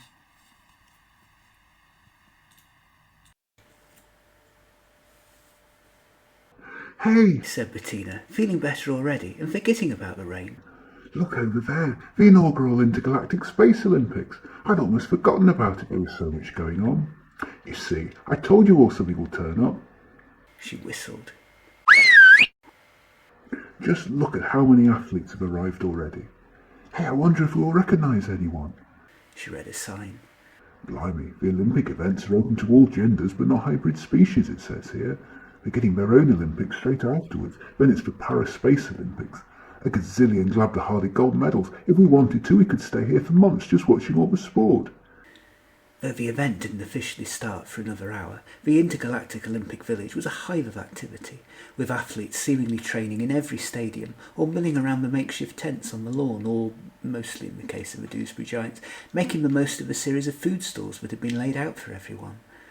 Everywhere we looked, we could see humans running, or Mrasianarts flying, or Belobrats boxing, or Glabdiharbits doing forward rolls, or Agrosians marching, or Mekkions racing each other on chrome wheels, or Clandusprods weight training, or Magrumphs doing amazing things with their antlers, or Doosbury Giants testing out their new diets, or Camalosians disputing the small print of the rules, or Habridats getting in power naps in specially built hammocks. "Whoa," said Robin, "it's like every single event in my sticker book. Come to life." We wandered around for hours, gawping, looking at the intergalactic Olympic flags fluttering in the breeze, and admiring the 11 embossed holographic rings of the Intergalactic Olympic Committee on top of the main stadium, one made out of a different alloy from each inhabited planet: gold, Belobratinum, Camalosian, Agrosian, Agrosian, Doosnium, Glabdihartinum, Habridatinum, Mekkion, Mrasianart, Maggrumph. As we walked, we mingled with athletes in training, some running, some jogging, some walking, some chasing giant hoops, others swimming in the nearby lakes, others flying through the air, even species who didn't have wings. "I wish my body would let me do that," sighed Robin sadly, marvelling at their dexterity and expertise as she tripped over a pebble and landed on the floor with a bump. Most athletes were far too busy to notice a bunch of school children, but others were curious and came up to ask who we were. We deflected the question by answering that we were on a school trip, which, given that this was technically true, and being answered by a Camalosian who couldn't lie amongst others, calmed everyone down. What athlete signatures can we collect? Asked Hermione. I know. How about a competition? XXX is fair pudding to whoever gets the most. Good. Said XXXX, protectively holding a Christmas pudding as big as his head. That's not enough to go round. I'm going to beat you all hollow, cackled Margalo as she ran off. No, you're not, yelled Bettina, rushing off in the other direction. "You'll have to beat me first," laughed Robin. If there's food involved, I'm suddenly motivated, said XXXX, breaking into an unlikely jog. "Oh, then," said an official Maggrumph, looking alarmed as Robin accidentally tripped over him. "You know you're not allowed to be competitive in the Intergalactic Olympic Park. It's not allowed. Now go and play somewhere else." All right, said Bettina, momentarily defeated. Let's not compete then. Let's work together and get all our sticker books filled. So we did. We went from one end of the Olympic Park to the other, talking to all the athletes of all species, sizes and colours we could. Jake was particularly thrilled to meet the Glabdiharbit growler, and even more when the star Glabdiharbit remembered him, bringing him over to meet everyone. Despite his name, he was short and fluffy and cute and very friendly, and offered to get everyone else's autograph in the Glabdiharbit squad. Bettina was thrilled, and Jake was most proud. The growler was on great form and showed off to the class his athletic routine, demonstrating the hop, squeak and jump. As he did so, though, he began to moult. What's this? Bettina asked as she began to be covered by layers of fur. "Shh," said the Glabdiharbit growler. "it's a side effect.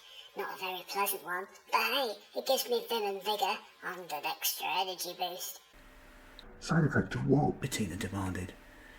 "Shh, the red stuff," growled the growler. "Everyone's taking it, so, you know, I kind of feel I have to take it as well, or I'll be left behind." "Peer pressure's scary," squeaked Jake in agreement. Taking what? asked Bettina again, but the Glabdiharbit just put his tail to his lips. "Shh, best not to say," nodded the Glabdiharbit. "I best be off now to get my next dose before it wears off and give myself a nice hot bath. It's a proper liquid though, not this awful watery rain stuff they have here. Well, nice to squeak to you." He patted Jake on the nose, waved, and walked out, leaving a trail of fur as he left. "That's odd," said Robin, and the rest of us nodded. Logically, athletes do all sorts of things. Shrugged Archibald with a press of his shoulder button. It makes sense that there would be a few side effects. "I'm scared of going bald," sighed Jake. "This is one of my greatest fears of growing up, not being cute anymore." We were looking round, wondering what to do next, when a familiar-looking Agrosian wandered past. Excuse me, Said Bettina. are you called Squish by any chance? The red ball of fur exploded in a sequence of swearing, cursing and exclamation marks. I thought I recognised you, She said. I'm great at remembering faces, me. We're friends of your nephew Squash, said Lando comfortingly. I wonder what exactly to say. Did you know he's had a problem? The Agrosian stopped swearing. Is he better all right? He asked. No, said Lando. Not really. He's with the doctor. He's not himself, He's become very polite and passive. said Elfrida. Squish swore under his breath. I don't want to hear it. He said. I need to get into the right frame of mind for the 98,000 metres. But he's your relative. We think something awful may have happened, Said Bettina as the Agrosian ran off. Great. Why do adults always miss the bigger picture every single time? Sighed Hermione. Me next. Said Bettina, marching up to a group of Belobrat athletes from Hellesphere. They graciously signed their sticker book pages, adding in messages like best athletes ever and we're going to win 3 hands down. While signing, though, one of them, called Bruce, took something familiar in red out of his pocket and chewed on it. What's take the medicine, children? He laughed. Are you afraid you'll get bored? Inquired Jake.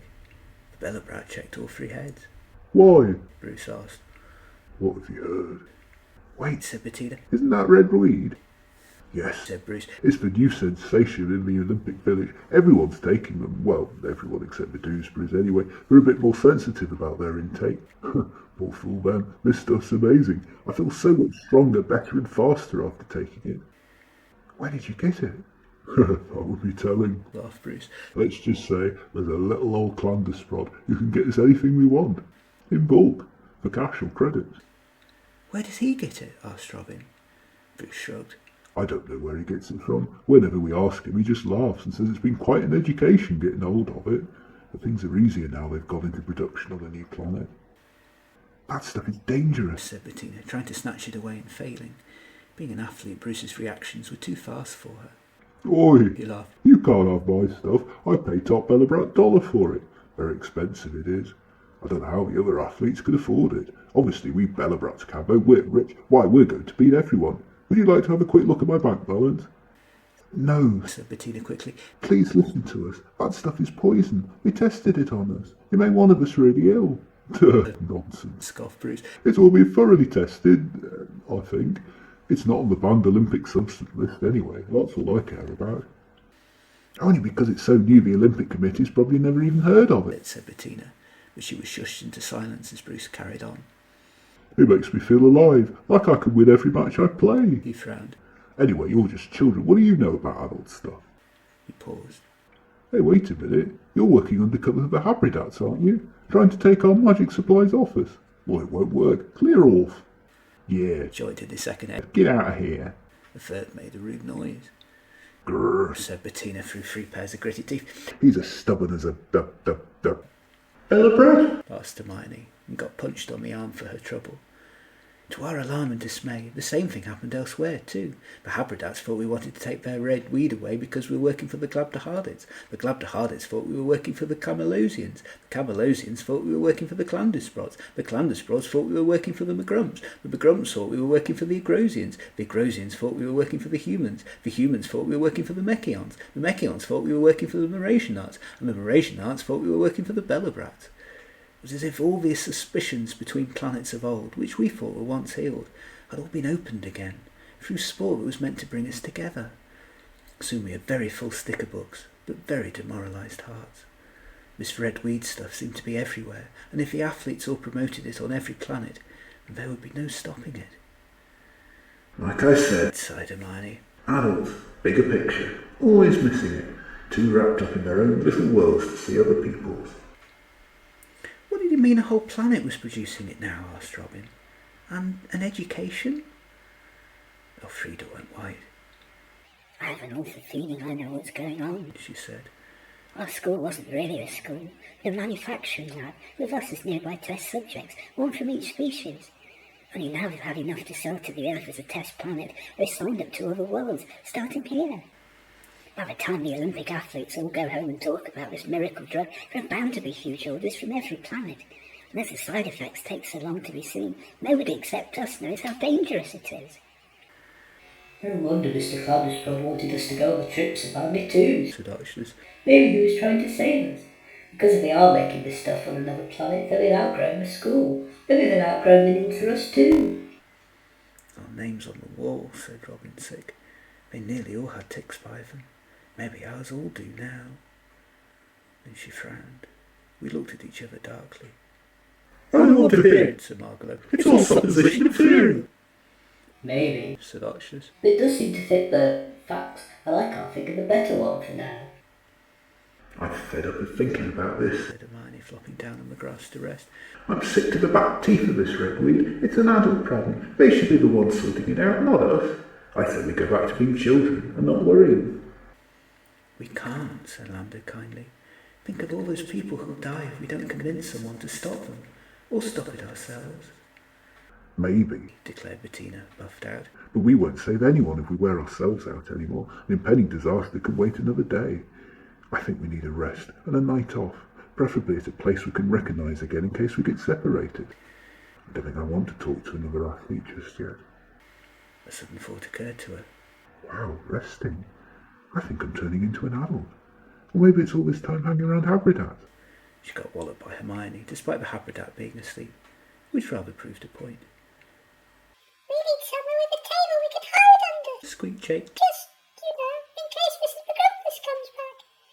What about a medals table? Asked Robin. Said Bettina. Very Mrasianart and symbolic of you, Penguin. I don't think we can actually sit at a medals table. No, said Robin, pointing. I meant over there.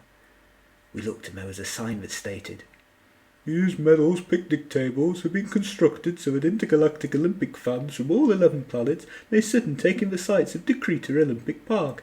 They are specially reinforced to take the weight of 20 normal-sized adult aliens, or 72 humans and or Camalosians, or 158 Glabdiharbits, or 2 Doosbury Giants. Oh, said Bettina. I see what you mean. We should be the weight of about 28 normal-sized adult aliens between us. Which one do we choose, though? There's a table for every planet, and we come from everywhere. I don't think the architects of this park were quite prepared for that. We want to sit at the Doosbury one, said Lando, as it looks like the only one XXXX can fit on. We could always move if the family of Doosbury Giants comes along later. Ooh, Said XXXX. it's constructed out of the same materials as our tabletops. Very sturdy. There's a nice lot of room under it too, though. Squeaked Jake approvingly. We settled down and read the homemade banners that fans had constructed, which were fluttering in the breeze nearby. You know the universe was built for Belobrat, and not you. It's your time to shine. It's logical to think that the Mekkion athletes are the best. One day when the Mekkion scientists invent a pill to allow Habridats to stay awake as long as everyone else, we will train properly and win everything. Till then, second will do. Don't wear yourself out. Remember, Clandusprod, it's not the winning, but the taking part that counts. Second is fine. Third will do. Agrosians, rush, push, shush, slush, run, be number 1. Doosbury Giant, I'm standing at the finishing line with a donut. Run to be as fast as you can in first place and it's yours. Glabdiharbit athletes, you've had more practice of running away than all the other athletes put together. Pretend someone's chasing you and run to the finishing line, and you can't go wrong. Maggrumph, be fast, don't be lost. Success is a construct that's relative to the eye of the beholder, and true victory only comes from embracing your limitations and making the most of your abilities. So just do your best, fellow Mrasianart. It is imperative that the first party, known as the Camalosian athletic community, accentuate their progress of the previous Olympic Games held in the 2v your abilities and convert them into an unending quantity of medallions, the matter in a myriad of sporting events. See other side, ran out of room on this banner. Continued from other side, so that our planet could receive its due accreditation and rapturous eulogies from all the other competitors who lost out on their contractual oath to beat us, and a succession of events, the party hitherto known as the first party could be celebrated with a real party. Agrosian, soar, more, and go. Memo to all Doosbury Giants, do not under any circumstance eat your medals. We need them for our trophy cabinet. Maggrumph, tall and strong, fast and long, across every furlong. Habridat, relax, you got this. Or not, either way, resting is our secret power. Mekkion, run like the wind, but at a steadier, less variable pace. And yes, we know the wind doesn't have legs. It's a metaphor. No, you look it up. Clandusprod, the greatest result is a tie. That way you can have all your friends on the podium with you. Mrasianart, spiritually, you have already won. If you have found yourself in life, then you can never truly lose. Medals are just gratuitous existential bonuses. They're still nice to have though, so keep going. Dear fellow Belobrat, feel the pressure, learn from it, enjoy it, grow. Dear fellow Glabdiharbit, forget the pressure. It is not your friend. Island for a table. Run away now. I'm sorry, we ever thought this was a good idea. Someone tell me when it's over. I can't look. There's no one here with a human banner, said Robin. I guess no other humans could afford to come. I certainly haven't seen any human audience so far, only athletes. It seems unfair that our athletes won't have anyone cheering them on. Do you think I should make one? Yes, said Elfrida. I'll help. I haven't done anything creative in all day, and they say that Mrasianart doesn't do something creative in 24 hours, then the wings fall off. Thank you, said Robin. I get into a bit of a muddle with scissors and glue and pens. I've got all the right ideas. It's just that my hands don't seem to listen. No problem, said Elfrida, getting out my first Mrasianart kit out. You guide me, and let me be your wings. I propelled one of my new propelling pencils their way and sat down at their end too, while the others were in an intense discussion down the other side. Brilliant, said Robin. Bit of colour there. Some text there. Oh, a dash of glitter there. Oh, perfect. And what did you want to say in the text section? Asked Elfrida. Humans, you did well to even get here, but please don't be last. Robin grinned. Most human athletes tend to not do very well in the Olympic heats, and it's costly travelling from Earth compared to other planets, so we weren't expecting many to get here at all, which would have been a pity given that, the Olympics are our idea. It's a good job that we got some sponsors in the end. We might not have been able to come at all. Oh, good, said Elfrida, a paintbrush hanging from her mouth. Who are your sponsors? I don't actually know, shrugged Robin. It was all going to be decided last week before I left Earth. With so much going on in my life, I never did hear which company won in the end. With my keen Camalosian eyes, I noticed a banner on the Earth flag reading, Red Weed, and shuddered, but didn't like to say anything. Any message from the other side of the banner? Asked Elfrida. Yes, offered Robin, and I peered round her shoulder. Good luck, everyone, especially humans. Elfrida nodded with approval. Simple yet profound, logical yet emotional, friendly yet competitive. How very human. How about you, Elfrida? Asked Robin. I don't see many Mrasianarts here either. We're probably the two most underrepresented species, all in all. Oh, said Elfrida. Mrasianarts don't really do sport, or indeed anything physical. We tend to see our bodies as a temporary vehicle to transport our minds around in, rather than something to celebrate or test. So sports aren't really our thing. XXXX laughed. We Doosbury Giants feel the same way about minds that you do about your bodies. They're merely something to make sure we remember our next meal, so that we can become big and strong.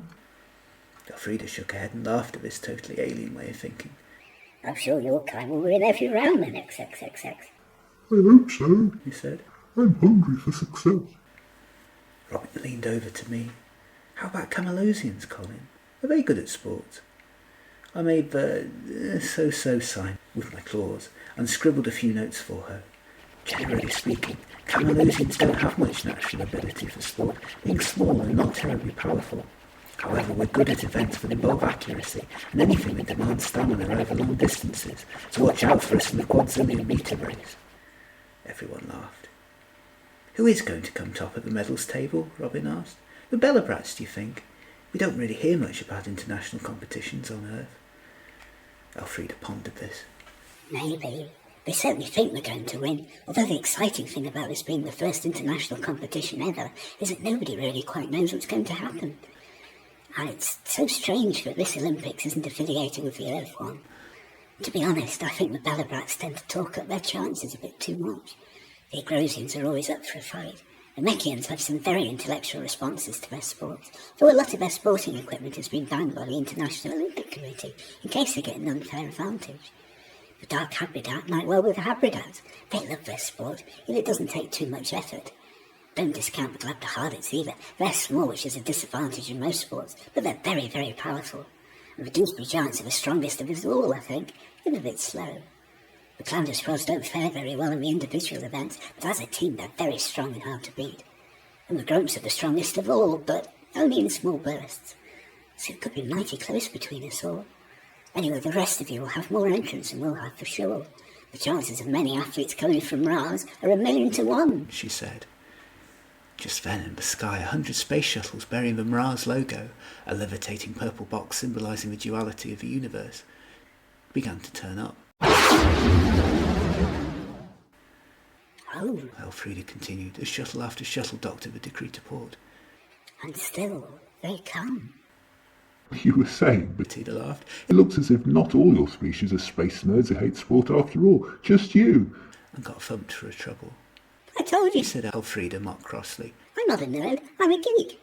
And I told you, Said Bettina laughing. only a nerd would know the difference. Laughing, the two of them fell on each other and rolled around on the alien grass. Ooh, Said the Doosbury Giant athlete, walking up to our table. that looks like fun. Is this a private wrestle, or can anyone join in?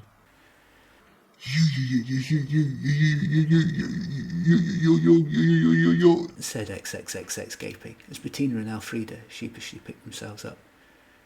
No, Said the stranger. lost in the international heat, sadly. I miss her. She was a great training partner of mine. No, Said XXXX. you're my hero. You're Woo-Woo-Woo. That's my name, don't wear it out. Smiled the Doosbury Giant. Now what are 10 nice children doing on a wet planet like this? Apart from wrestling on the mercifully tick-free grass. She asked. Then she looked more seriously. There aren't many houses here, except for athletes, and none of you are old enough to be out alone. Where are you all living? What are you all doing for food? Said Jake. It's scary. Oh, Said Bettina, playing it cool. don't listen to him. We just got here and we're still sorting out our accommodation. We'll be all right. We glanced at her, confused. She's an adult. We don't trust adults. Mouthed Bettina's third head to the rest of us, which Woo-Woo couldn't see. Well, Said Woo-Woo merrily. don't be a stranger. I know you're all, 10 years in Earth terms? I know it's plenty old enough to look after yourselves, but you'll find me here or thereabouts training. Oh, and if you ever need me, look me up. My website is woo-woo-woo.woo-woo. Thank you, boomed Robin. We will. The Doosbury Giant turned back to XXXX. You know, She said. you look awfully thin. Even if you don't have anywhere to stay, maybe you do me the honour of having a communal meal with me in my tent sometime. It's real food too, not replicator stuff. My food is your food. You can have as much as you want. Yes, please. He said, I like that very much. and started hugging Woo-Woo's leg. I think I love you. He said. Stop it, XXXX. Said Bettina crossly. Manners. But Woo-Woo just laughed. I know hunger when I see it. She said. Wait, said Robin, running over to her and shyly pulling a sticker book out of her bag. Do you think you could possibly sign this for me, please? I'd be glad to. Laughed Woo-Woo. Ooh, I see we got my good side. Us too. All of us handed our sticker books round, and I got out my special signature pens. Eventually Woo-Woo managed to untangle XXXX from her legs and waved us goodbye. Remember, She said, putting a serious face on again. any time, day or night, if you need me in a hurry, come and find me. I mean it. With that she wandered off as we waved to her, Bettina with all 6 arms. What a nice lady, Elfrida said. Why can't all adults be like that? Maybe we shouldn't fear them all. I bet that's the first celebrity you've ever met. You're just starstruck by fame like the rest of us. Bettina laughed. I'm not, I'm too. I'm not, I'm too. I'm not. I'm too. Before long we were rolling around in the grass again. Mondo sighed. So what events have we got to look forward to? Said Robin, getting out a sticker book. There are 11 events in Decreeta, Said Archulus, consulting his sticker book. each one voted for by the inhabitants of each planet, and then all the points get added up at the end for the overall winner. Everyone was meant to just choose a sport that represented their planet's best values, but things got a bit muddled, and most species clearly went for the ones they thought they would fare better in than their competitors. That sounds great, said Robin. I hope we get to see them all while we're here. Together we all went through a list of special events which had been nominated by each homeworld. I read them out. Agrosia, bobsleigh. Aggressive, Said Bettina. figures. Scary. Squeaked Jake. Fun figures too.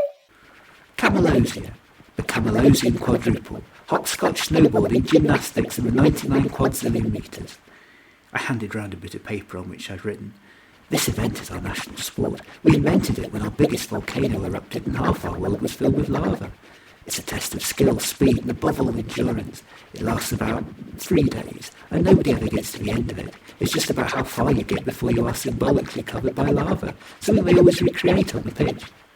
"OK, cool," said Robin. "No," I wrote. "The opposite, in fact." She punched me on the shoulder. "Figure of speech, Colin." Deuceus, giant tiddlywinks. You have to try and get the wink in the pot. You get marks for how good your service is. Said XXX. And after you've cooked it and served it with vegetables, you get marks for how good your culinary service was too. Earth, cricket. Robin tried to explain it to us. What a preposterous game, said Margalo. You mean somebody actually came up with a sport without many rules? How positively alien. Plus it goes on for so long, I wrote down. You need such an attention span. Who's going to put up with that? Glabdiharbit, hiding under the table tennis. You have to roll yourself up into a ball and hit a real ball with your tail, Said Jake. You may have a bit of an advantage in this game. I'll say. Said Bettina, figuring the 3 heads. Habridat, foosball. Yay! Said Hermione. Anti-gravitational football with a few extras thrown in. It's the best sport ever and totally unique. We didn't steal it from anyone else. Honest, whatever the human says.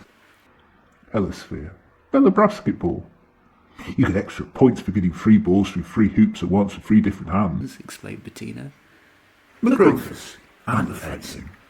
It's all over in 10 seconds. Explained Margalo. Why should sport take any longer?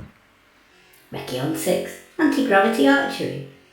It's all about precision and equipment and lining up a perfect shot. Explained Archulus. It can take hours. Mrasianart. The athletes have to enter a state of inner epiphany while calling up their ancestors, or thumping anyone who tries to beat them. Said Elfrida. Vigorous 3. Tug of war. It's all about teamwork, said Lando. 11 beings from the same clan working together to get the best out of themselves. Well, Said Bettina. there's a lot to get through, isn't there? Let's go and watch something all together as a class. One of us should pick something. Who to choose? Oh, me. Said Archulus. ANTIDISCSTABLISHMENTNRINIANISM spells. Maggrumph on a motorbike. Exploded Bettina. Life's too short for that. Let's just go to whatever's nearest. We walked round the corner. Ooh, bobsleigh. How I wish Squash was here. Yes, said Bettina. We all remembered how we got here for a moment, and we were all sad. Just then the 4 Glabdiharbit bobsleigh team went past to the sound of continual squeaking and intermittent cries of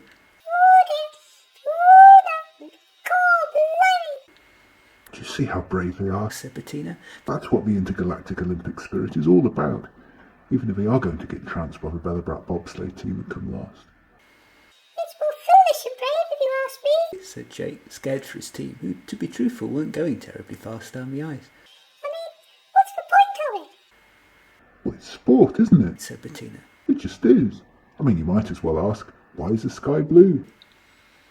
Sunlight is made up of all the 8 colours on the spectrum, starting with the colour roulet and ending in violet. But those species of us that can actually see roulet and violet anyway. Added Archulus. The sun's rays act as a sort of electromagnetic wave that causes the charged particles in the air to bob up and down when they pass through. The violet end of the spectrum is wavelengths that are shorter and therefore easier to disperse. The acceleration of the charged particles is proportional to the square of the frequency, and the intensity of the sun's rays being scattered through the atmosphere is proportional to the square of the acceleration. The atmosphere is therefore more likely to scatter blue than any other colour, given that we all struggle to actually see violet light, and humans can't see the colour roulet at all, of course. The sky isn't really one particular colour, but all of them, and it's our eyes filtering every other colour out for us. Oh, please, Archie. Said Hermione, rolling her eyes. No learning outside lessons. It's not allowed. Every day's a school day. He smiled back. Said Bettina. Bad example to use when there's a Mekkion around. All right then, you might as well ask, why is grass green? Well, Said Archers. there's a pigment called chlorophyll that absorbs both the blue and red ends of the sun rays colour spectrum more or less equally. Then it reflects them back as a mixture and it's green. Plants have molecules in them that, when hit by the sunlight, turn it into sugar, which helps the grass grow. One of evolution's little miracles. The grass on Decreeta that was built especially for the Intergalactic Olympics is particularly amazing. They've taken strands from all 11 planets and woven them together like a tapestry. I have to get a photo of the photosynthesis for my photo album sometime. You can tell the earth part, said Robin. It's wilted already from the bright sun. The Clandusprod grass seems to be bright orange. It's because there's sunlight from 3 different directions on Ziggurat, said Lando. What's the red stripe? Asked Robin. We don't have that at home. It looks almost tartan. It grows in grass, Said Archulus. Everything seems to be red on their planet. Said Bettina. Another bad example. All right then, clever clogs, which came first, the algebra or the egg? Well, Continued Archers. I suppose you could argue that 2 ancestral beings of algebrafs got together in some primordial soup and laid a not quite egg that wasn't really much like an algebraf either, but by a process of evolutionary theory taking place over billions of years, the algebraf's ancestors gradually moved electron by proton to the species we know today. Bettina sighed. Fine, Archie. I'll ask you a really hard one then. Why is Mrs. Maggrumph the way she is? Archulus smiled. That, dear friend, is a mystery to all known life in the universe. No one can solve it. I'm no nearer to understanding sport. Complained Jake.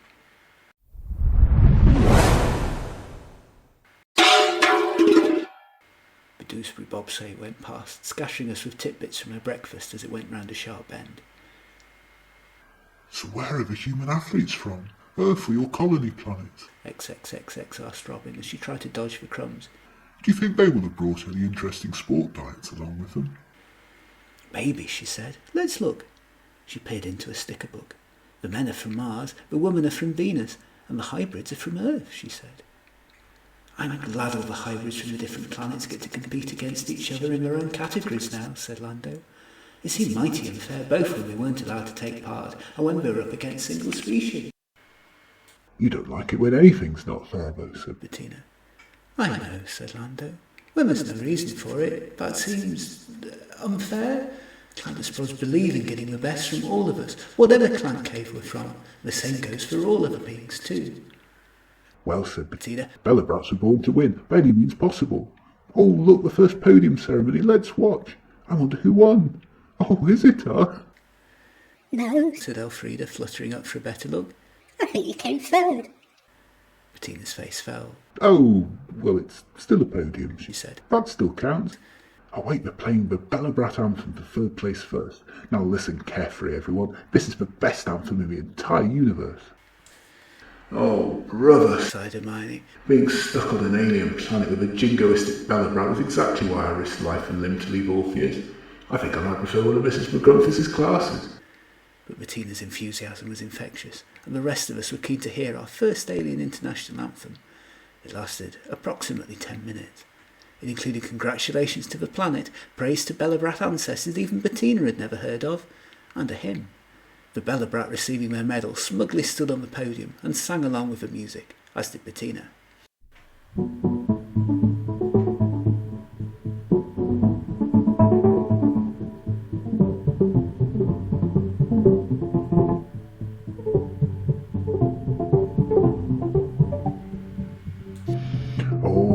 We're the best, we're the very, very best. Yeah, but it sucks to be anyone else in the universe right now that isn't a Belobrat.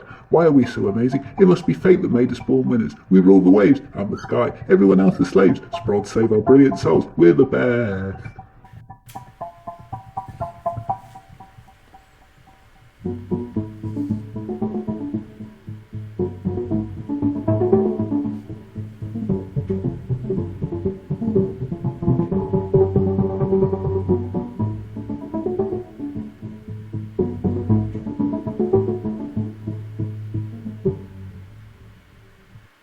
The celebration finally ended in a 5-minute dance with fireworks.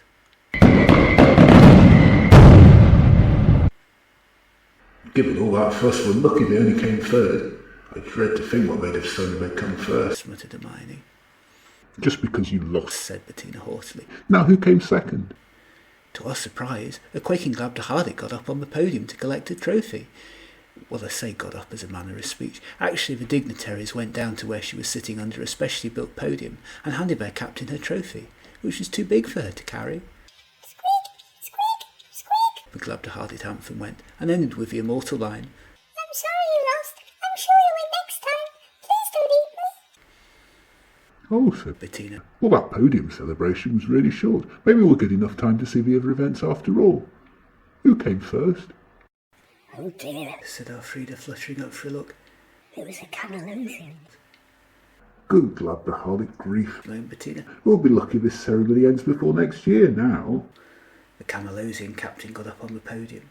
He thanked his teammates, his competitors, his sponsor, his mother, his father, his boyfriend, his girlfriend, his aunts and uncles, his grandparents, his great-grandparents, his great-great-grandparents, his great-great-great-grandparents, his trainer, his great-great-great-great-great-grandparents, his physio, his next-door neighbour, his great-great-great-great-great-great-grandparents, his school friend, the babysitter he had once when he was 9, his great-great-great-great-great-great-great-great-grandparents, the milkman, the postman, the little old lady Camalosian who worked at the greengrocer's, his great-great-great-great-great-great-great-great-grandparents, his pet Argybrath walker, a pen friend he stopped writing to when he was 7 because he'd run out of paper, his great-great-great-great-great-great-great-great-great-great-grandparents, Jay the intergalactic president, the dignitaries, the athletes who inspired him, the athletes who didn't inspire him, the athletes he'd never heard of, the athletes who'd never heard of him, his great-great-great-great-great-great-great-great-great-great-great-great-grandparents, and some random stranger he just got talking to on the shuttle bus.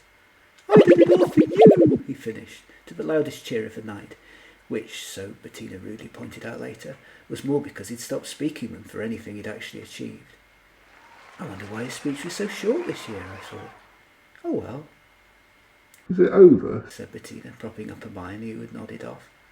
It's time for the anthem now, said Robin.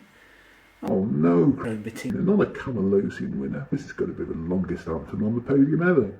Look, everyone else has brought chairs and a tea break. There's only 82 verses, I wrote, in a bit of a mood now as I look back on it. Our planet has a lot to say, That doesn't mean we have to hear it all in one go. complained Bettina, putting her hands over her 6 ears. The Camalosians sang our great national anthem with such anthemic joy that it brought back all those feelings of global pride that I used to have as a youngster, as I remembered every line. The quadzillion Camalosian green bottles hanging on the wall. The quadzillion Camalosian green bottles hanging on the wall. I drank one because I beat them all. Now there's 99,900,900,999 green bottles hanging on the wall, Right. said Bettina. Life's too short for this. What say we split up into pairs and go have a look at something else? 12 pairs of arms shot up in the air, including all 6 of hers. I want to see how many more athletes I can get to sign my sticker book. The winner gets to get, well, more signed stickers than anyone else, I suppose. The loser gets to give Blotchy a bath. At the sound of this, the Argybrath somehow managed to get my Agrosian disguise out of my pocket and put it on, pretending to be red and fluffy. Oh, look, Laughed Hermione. he's hiding because he used the B word. That's the funniest thing I've seen in years. It's weird. Mused Elfrida. Blotchy really is getting more intelligent, you know. I'm convinced he can understand every word we say now. Just think how much smarter he is than when we first got him. He's always been smart, Said Bettina defensively. haven't you, boy? She rubbed him on his tummy. Who's a clever boy? You are. Genius, woofed Blotchy in reply. Yes, said Elfrida. Blanning's now quite freakily smart. Argybrath shouldn't be that smart. Something's wrong. Well, sir, Bettina. maybe you're just freakily dumb. Vic reached out to wrestle again, but Lander put his hooves out. Let's not start all that again, he said. I suggest we get in pairs to safety, have a wander around everything we want to see, then meet back here. We all nodded, and everyone seemed to be rushing for everyone else. Oh dear, I never liked this bit in lessons. Nobody ever picked me for anything, and indeed nobody was. I sighed on the sidelines until I noticed Robin looking furtive, perhaps feeling the same as me. We looked up at each other and smiled. Before too long we were standing in our pairs, Bettina and Hermione, Lando and Jake, Elfrida and Archulus, Margalo and XXXX, Robin and me. I actually had a pair, someone who wanted to be with me and weren't made to. I was blissfully happy. Right, Said Bettina. who wants to look after Blotchy? In our new spirit of cooperation, I think Blotchy should choose for himself, said Lando. All right. Bettina agreed. She held him in her hands, letting him strain at the leash to choose. To our amazement, he chose Robin and me, Oh, said Bettina, surprised and perhaps a little hurt. well, take care of him, won't you? She got out a giant bag that she had been carrying around all day. Here is meals, his little brush, sprays, insect repellent, portable hoover, his toys, spare bones. It'll only be an hour or so, puffed Robin. Remember, I'm not the one with transcendentally dimensional pockets. Her head just about peeking over the top of a pile she'd been given. You sure we need all this? Just in case. Said Bettina. He obviously thinks you two will need him for some reason. We shrugged and walked off. Colin, said Robin in awe, this is so exciting. Our first time on an alien planet. Well, an alien planet where we can actually walk around anyway. Where should we go first? I pointed out that all our friends were walking off in a northern, eastern or southerly direction and suggested the west. Good idea, she said. We can always double back again. It looks as if there are some nice paths there for Blotchy to walk down. With some difficulty, for the Argibrath was bigger than both of us, we got him moving. Eventually we found ourselves at the top of a hill where we paused, stunned, looking down at all the colour, fun and spectacle as far as the eye could see. For two beings who had never spent much time around people outside their own species, it was an incredible sight, as hundreds of beings of all different shapes, sizes and builds mingled together being the word for it. Despite being in competition with each other, there was a sense of camaraderie and brotherhood about the whole scene. We stood for a few moments swaying, breathing everything in. How truly lucky we were to be here, the problems and frustrations and sadness of Orpheus suddenly seeming a universe away. Hey, said Robin after a while, isn't that an intergalactic TV transmitter? And isn't that the presenter from the TV? It was. Feeling sorry for them, because we knew that the vast majority of Orpheus's population was now here watching the Olympics live, so what they were doing was a complete waste of time. We paused to watch them, still in shock that we were finally here. Ladies and gentlemen, and transgender beings of every species, both pure and hybrid, welcome to the Intergalactic Space Olympics, everybody, said the announcer over the tannoy. My name is Bob Belobrat. You might know me from such exciting broadcasts as Watching Paint Dry, Conquers the Quarter-Finals, and Today in Parliament, Arm Wrestling. But today's the real deal, an entire week dedicated to the first ever meeting of the Intergalactic Space Olympics. Joining me in the booth are my co-presenters, Habridat, Chrissy Camalosian, Michael Maggrumph, and Bert the Human. Have we got a treat for you tonight as we kick off proceedings of the first ever tournament handed out in these games for the Endecagon. 11 intrepid athletes or teams will take part in 11 separate events nominated by the population of each inhabited planet in the universe in an event where consistency amongst the 11 different events is key. Habiba, why don't you talk us through it? Thanks, Bob. Tonight on the BBC, you'll get to see daring, excitement, courage that you've never witnessed before. Oh dear, thrills, spills, gills, quills, and impossible scoring systems that only the Mekkions understand, as the best athletes in the universe go claw to hoof in their quest to be crowned intergalactic winners. We've talked about it for years, but at last it's finally here, the chance to see oil top trump cards come alive as we find out which aliens come out best at which sport. All the planets naturally have an advantage at their home sport, but who will be winning by the end? The bookies have all gone mad, with so much money riding on this around the universe. I myself can really contain the excitement.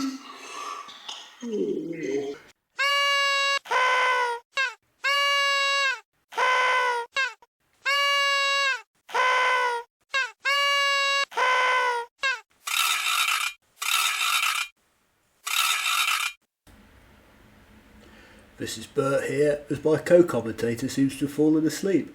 While we try and wake her up, let's give you the lowdown on the first event, anti-gravitational archery, a Mekkion speciality.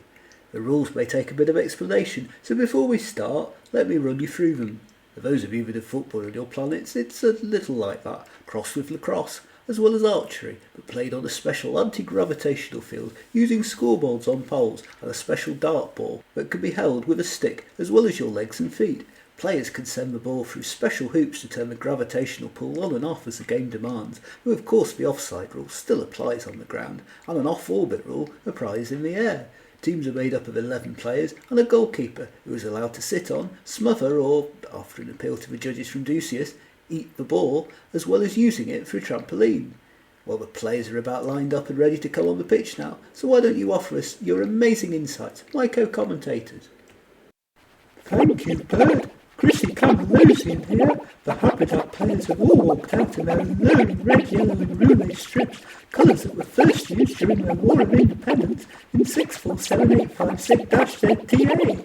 Their opponents are the Mrasianart, whose team shirts have been embedded with special crystals from their homeworld that reflects the rays of the sun and spray a cascade of golden rays over the pitch.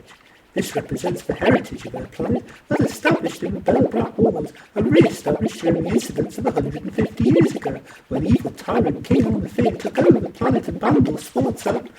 "Go!" interrupted Michael Maggrumph. That was good for the soul. The Camalosian continued. Of course, sport should always be separate from politics, but that isn't always possible. Take the great Glabdiharbit proclamation of 63456Y5-8, which temporarily outlawed sport for being, and I quote, too scary, and then... Go! They're on the roll. Of course, the rules have been adapted specially for all the contestants to make it a more even contest.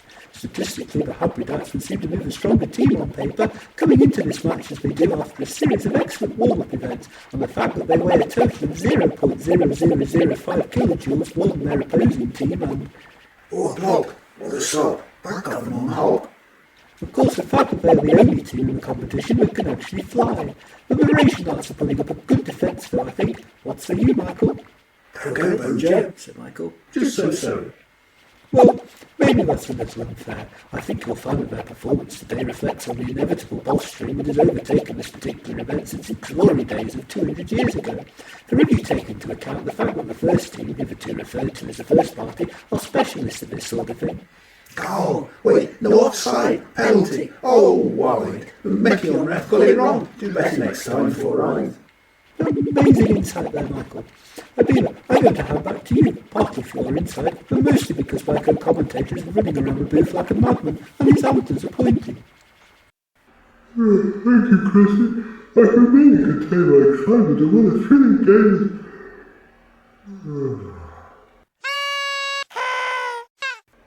"Goal!" said Maggrumph, waking her up suddenly as he ran around the booth with his shirt on his antlers. What? Cursed for Habridat. What? Better, he said. Habridat can confirmed to go through to the second round. Oh, Asked Habridat. it's fine. Let me give another nappy when we take it out of the break, folks. Stunning commentary there, sports fans. Deadpan Bob with his middle head, while off-screen his side ones face-palmed and banged themselves against a wall. How do we ever cope without such stunning analysts? I learned such a lot. We'll be back after the break with... He looked at his papers. Giant tiddlywinks? Seriously? I once had a glittering career and now I'm reduced to this. He banged two of his three heads on his desk. "Come on," said Robin, pulling at my sleeve. "Let's go and find something else to watch. Oh, I wonder what's happening over there." We looked over to a square where a lot of teams seemed to be busily ensconced and getting last-minute pep talks from their managers before the Tiddlywinks event. I found it fascinating how different these all were. The Clandusprod coach was providing a long and boring speech about the importance of teamwork. The Belobrats were bragging about how they'd won every heat so far and were the best team on the field, even though this was a blatant lie and in reality they'd come last. The Glabdiharbits were squeaking about how frightened they'd be to go back home if they didn't at least try. The Mekkion coach was pointing to a series of graphs. The Mrasian coach was getting her team to meditate and visualise themselves winning. The Doosbury Giant was getting her team to eat a hearty meal for extra carbohydrates. The Camalosian coach had just started a long and boring speech that invoked several thousand years of history. The Agrosians were yelling at each other. The Maggrumphs were yelling at their coach. The Habridats, by contrast, were getting in a last-minute nap. The humans looked a little lost, standing round looking back at the course, and back again, not saying anything. Just then Blotcher began to tug at his lead. Half-heartedly, thinking he'd seen some sort of Decreetian rabbit, we let him have some slack and wandered off while we stared on. But before long he was whining and really tugging at his lead. Finally he came back and tugged at our shoelaces. Robin's were already undone and she fell over with a bump. Blotchy, she said, what did you do that for? Did the Habridat put you up to that prank? But the Argibraf coughed and made a noise I could only describe as "Oi!" We looked up and, through the trees, noticed Mrs. Maggrumph walking towards us. Quick, said Robin, hide, pulling us both into the bushes. As she got nearer, we could see that she had the free headmaster with her too. We're always blasting kids, said Mrs. Maggrumph. I didn't do 2 years of teacher training college for this. Fancy letting him get away like that and outsmarting you. Snapped the Belobrat. Right when we were on the cusp of destroying them too. We can't let them ruin our plan, not when it's so near to coming off. Did you drop off the stuff? Asked the Maggrumph. Was it enough? No, said the headmaster. not without the kids and the research. They weren't happy at the last minute change of plan of bringing them out here when they wanted to view the results for themselves either. They'll be even more unhappy now that we've lost them. Now we have 11 guinea pigs wandering around we can't control. And the worst of it is, according to international law, they are legally free now they're outside the buildings on this awful, democratic planet. Still, they were desperate enough after the last batch to take everything we had. At vast expense, of course. He grinned evilly across all 3 faces. Those kids are too thick today, they're 3. Or what more but 4. Snorted the Maggrumph. Let's just find them and send them back with me. Then we can rid them for sure. We daren't risk causing an incident, said the headmaster. However, we can't risk him talking to anyone either. I guess we've got most of the data we need. It's probably easier just to take them out. You know how. Robin and I looked at each other, scared. First we have to find them though, said Mrs. Maggrumph. Where did they go? As quietly as we could, Robin and I ran back to the metal picnic table to tell the others. Luckily, they'd all got back before us. You're joking, said Bettina when we ran to tell them what we overheard. I think you must have stumbled across some magic mushrooms in the forest or something. She might be the most evil being to ever walk the planet, but she can't surely mean to kill us. Fits with what I thought, started Elfrida, but everyone was too tired to listen properly. Maybe she meant to take us out, as in take us somewhere, asked Lando kindly. Oh, remember we're going to get us some takeout food, asked XXXX hungrily. I think we've just got overtired and a little bit confused, said Lando. We've been through quite a lot lately. No, said Robin, stamping her foot. She was used to her elders not listening to her, but I could tell she expected better from her peers. This is serious. They were there. They were threatening us. Scary, said Jake. You see, said Robin, the Glabdiharbit gets it. Oh, Jake is scared and then shut. said Margalo dismissively, at which point Jake noticed his shadow and began running around screaming, chasing his own tail. Our headmaster was there too. Robin wasn't letting this go. I suppose he had a pet unicorn and a mock mess Mekkion monster with him too. Giggled Archers. Illogical, you two. There's nothing they can do to us anymore. We're free. Yeah, said Robin, but for how long? In desperation, I stuffed my transcript of the conversation into Elfrida's wings, as she seemed the only one open to listening. Camalosians never lie, remember? Added Robin. The Mrasianart said. This does sound a little worrying. I still don't think there's anything they can do, though. Hey, Interrupted Archers. what's that noise? And what's that in the sky? Isn't that the ABQ1-75896GGG49587764-P? Maybe, said Bettina. I wouldn't know. I'm not a geek. Archers reached out a robotic arm and belted her one. Me neither. I'm a nerd. Anyway, I'm sure it is. That means it's the shuttle from Orpheus landing. We all went quiet. Seriously, asked Lando. Will they be sent reinforcements to look for us? That's what we've been trying to tell you, Robin all but screamed. Well, that's interesting, said Lando. It looks as if it's taken off again. What are they doing? Just then the shuttle turned towards us and rapidly got nearer and nearer.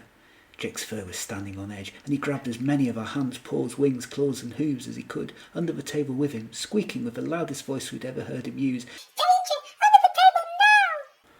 We were all shocked enough to follow him without a word, me grabbing my papers with me, and Bettina grabbing Blotchy as we went. Poor XXXX was caught out until he lifted the table up and clambered underneath, holding it high above our heads. We were just in time, as something we couldn't quite see started flying towards us. We all lay on the ground, our hearts beating so loudly in tandem, it felt like another noisy stranger was under the table with us. scattered every which way above our heads, to the left of us, to the right of us, up and down, until they scored a direct hit directly on top of us, scorching the table, but thankfully not breaking it. Things happened so fast it was disorientating, leaving us without time to think or get help. We just lay huddled on top of one another, holding the limbs or antlers of whichever being was next to us in comfort, as we waited for it all to be over.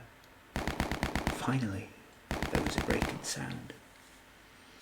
Very, very scary, Yelped Jake, who had clambered into Orlando's arms. You see, we should always hide under a table, just in case. Your instincts just saved us, said Lando, hugging him tight. Your warning should have saved us too. Sorry for not listening, he added, hugging Robin's foot. They were trying to kill us, said Robin, unnecessarily as it turned out. Good job this is a Doosbury table. Said XXXX. Very enforced. Nothing will get through here. Said Hermione. I hate to be the one to point this out to you lot, but picnic tables tend to have holes in them. Heads and handers down, yelled Lando as the shuttle came back for another round. A canister rolled under the table. Wait, Said XXXX, picking one up. this is pepper spray. He licked it. Needs more pepper. He said, and threw it back, where it rolled under a neighbouring table and emitted a lot of gas. A bunch of Agrosian athletes who were jogging past began coughing and fell over. They've been killed, yelled Lando.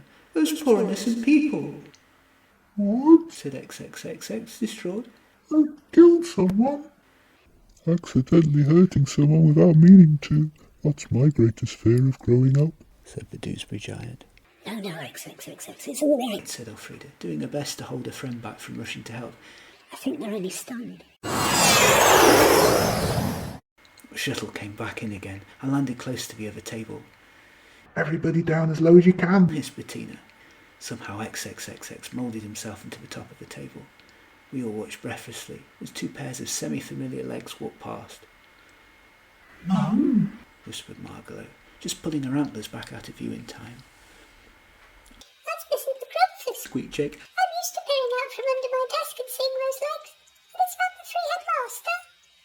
They looked all around and went to the groaning Agrosians lying on the floor. Bash, bash. Said one of them sleepily. I crash. Fool. He overheard the three masters say. I told you not to fire in a public area. Our plan better not be ruined because of you. I'm sorry to tell it to your own majesty. We heard Mrs. Maggrumph say. I saw them right in front of my eyes. The fact that they're not here is such a surprise. They got away from you already twice today. Said the Belobrat. Congratulations. How does it feel being outsmarted by a bunch of 10-year-olds? Now where do you think they've run off to? They're obviously not here. Not very good. With Mrs. Maggrumph. Maybe the wood? Well then, Said the Belobrat. back up in the air, and let's hope nobody saw or heard this. We'll pretend that our guinea pigs passed all the tests, which they nearly had. No need to mention the rest. Nothing must disrupt the plan, no loose ends either. We can't have our guinea pigs turning on us, or letting the argybrath out of the bag to someone. Eliminate them if you can. I don't think anyone will believe them though, and we have enough test samples from now we can submit. They were going to be terminated tomorrow anyway. We could just say we forgot to take that last sample. Good thing for you, I was on my way to drop off the goods and go to the conference when I got your message. Meanwhile, you can go look for them on foot. You mean with feet? Said Mrs. Maggrumph. On repeat? That's too far. Let's take a car. Get moving, Snorted the Belobrat. and we would tide you if you don't catch them. The shuttle moved off again, leaving a very dejected pair of legs to walk past our table and down the other end of the field. It seemed odd to see our all-powerful teacher on the losing end for a change. Good job she didn't come this way, Mused Bettina. or she might have spotted us. I think you can let go now, XXXX. Oh, good. Said the Doosbury Giant, picking the table up and putting it down on the floor. Lando ran over to the Agrosian still lying in the road.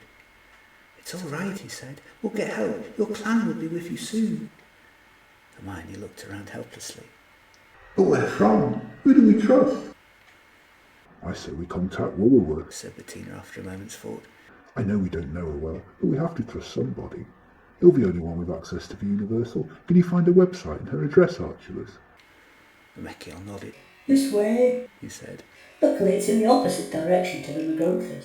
Let's keep to the shadows then, just to be safe. We all trooped off, Margalo distraught. But who is he? She kept asking. I thought you were all making up those tales of the strange headmaster because you were kings. Why don't I know about him? Why was Mum so scared of him? I think we've all been lied to about our time on Orpheus, said Lando kindly. I know her more than you, Margalo. He turned to me and Robin. Sorry for not believing you, he said. Suddenly Blotchy ran off, barking, tugging at Robin's arm so hard he broke off from his lead. He ran towards someone walking past, pulling her over towards us. Hello, Kiddywinkle, said a rather large figure bending down to peer under the table. You have invented a new Olympic sport I've not heard about based around hiding, in which case it looks quite fun. It's clearly Glabdiharbit in origin. You're playing a game, you drop something really tasty, or you're hiding from someone. Can I help? We looked up to find Woowa's face smiling down at us. Oh, I know, She said. you're lost. No, said Bettina, I only wish we were. We've been found, worse luck. added Elfrida. We need help. And please be careful. There are people shooting at us. Was your homework that bad? Did your algebra eat it? Joked Woowa. But then she saw our serious faces, and her expression changed. Right, She said, come with me to my Olympic quarters, quick as you can. It's not far. Tell me what's happened once you're all safe. Do you trust her? whispered Hermione.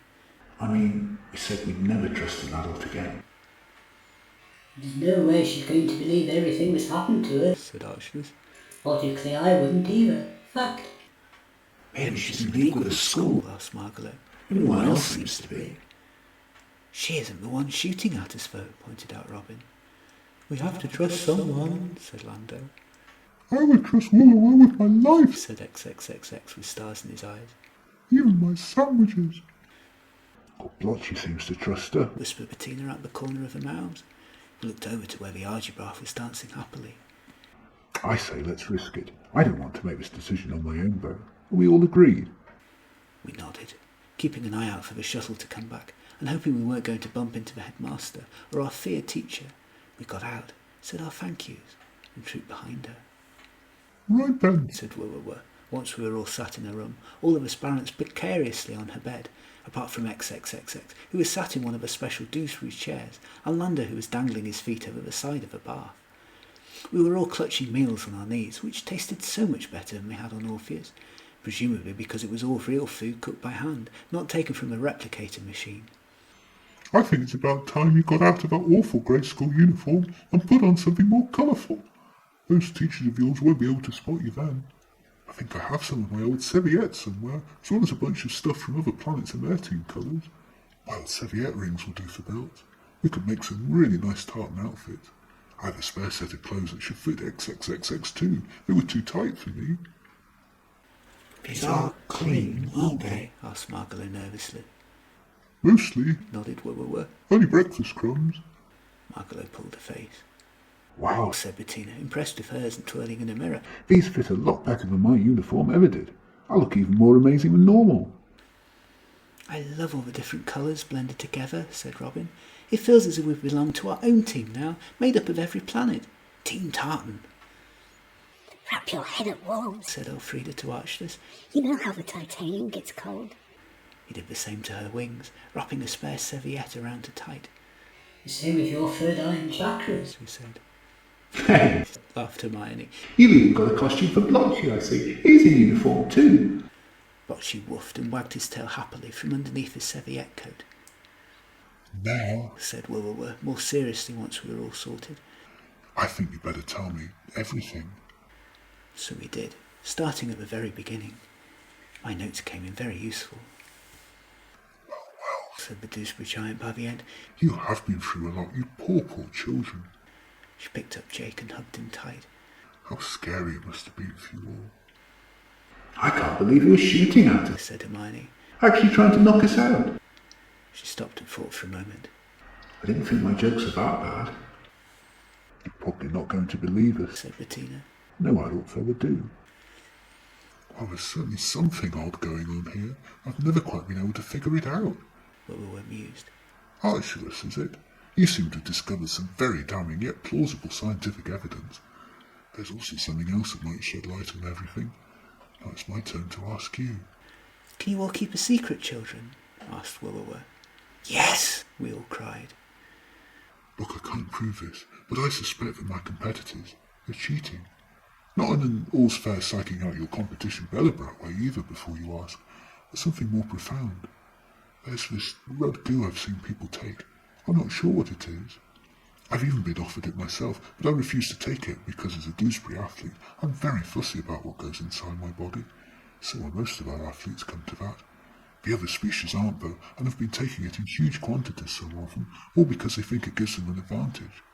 This has changed them all too, subtly at first, but they've become different. It was a slow change at first, but it's been going on a few weeks now, as I've been training alongside them, and the differences in personality are really quite huge now. It's not been around long enough to appear on the Federation banned substances list yet. For all I know, it might not have any banned substance in it either, but there's something about it I really don't trust. Now I wonder if your red weed and my red goo are one and the same thing, and if it is, whether you are right over how dangerous it is. I'm convinced it killed my mum and dad, said Robin. This stuff has been around on Earth much longer than anywhere else, but nobody made the connection there. Earth is such a splintered, fractured planet, nobody really talks to each other much, the way we do here. And I think we handed it out in our villages, so not many of us were affected, to see how we'd react. Now, though, they seem to be going for mass production. Only we have seen how addictive and dangerous it is, but so far nobody's done anything much to stop it. I'm so sorry, said Willower, leaning in hard. These changes have been as drastic in the athletes I've seen, but it fits if they're all in their earliest stages. Maybe you're all a few doses ahead of us on Orpheus. But why would anyone do such a thing? Asked Lando, horrified. Kill so many people. It doesn't make any sense. Money, sighed Willower. The athletes I know think nothing of paying a fortune for any slight advantage. If this weed does all they hint it does, then, well, you'd say your great-great-grand Gargibraf to get hold of it. The same outside the Olympics. If people think something will make them feel better, then they try it, and then they get addicted, and can't stop. Who cares if 1 or 2 people get sick or die, if you can get orders from several million beings, all at a profit? Maybe they tested it out on all of you first, though, just to check if it killed anyone outright. Athletes would pay a lot of money for research. Maybe that's why they chose you 10, 1 for each species. She counted. Except, wait, you're one short. We explained about poor Squash. Willower's eyes widened. Oh dear, she said. It was my Agrosian colleagues it seemed to affect most too. They all lost their competitive spirit, became much more mellow and relaxed, which made them play better, though so far none have gone quite the same way as your friend. You really do believe me, don't you? Said Robin. Willower looked sad. Oh, not a word of this to anyone, right? But I know a Glabdiharbit athlete who had a full body of fur coming into these games. I know they took something in practice, and now they're completely bald. Great paws of fur came out just like that. Like this? Squeaked Jake, tugging at the side of his head where a few forks came away. Oh dear, oh dear, oh worries me. I'm going bald, well, I'm scared of most. You're not bald yet, said Bettina. You have layers of fur left. That is a confirming sign you've been dosed for something, though. Glabdiharbit shouldn't do that. Oh dear, said Jake, running around in circles. Do you have a breakfast table I could perhaps hide under, please? He asked Willower, who obliged. We feel awful, said Lando. We're his classmates. We should have kept him safe. Sounds as if you had your hands full keeping the rest of you safe, said Willower. Don't feel bad about it. You did what you could, in difficult circumstances. Willower sighed. That's what being grown up is. Children shouldn't have to be learning how to cope with that. Not yet. Willower, said Elfrida in a small voice. Is being an adult all right? It seems very scary from where we are right now, as children. It feels as if childhood has been one long training exercise for something scarier, and the training is breaking us. We dread to think what the test at the end might be like after this. It's taken an age to live to be an adult, and then adulthood seems to go on forever. Everyone keeps telling us we'll never be this happy or this free ever again.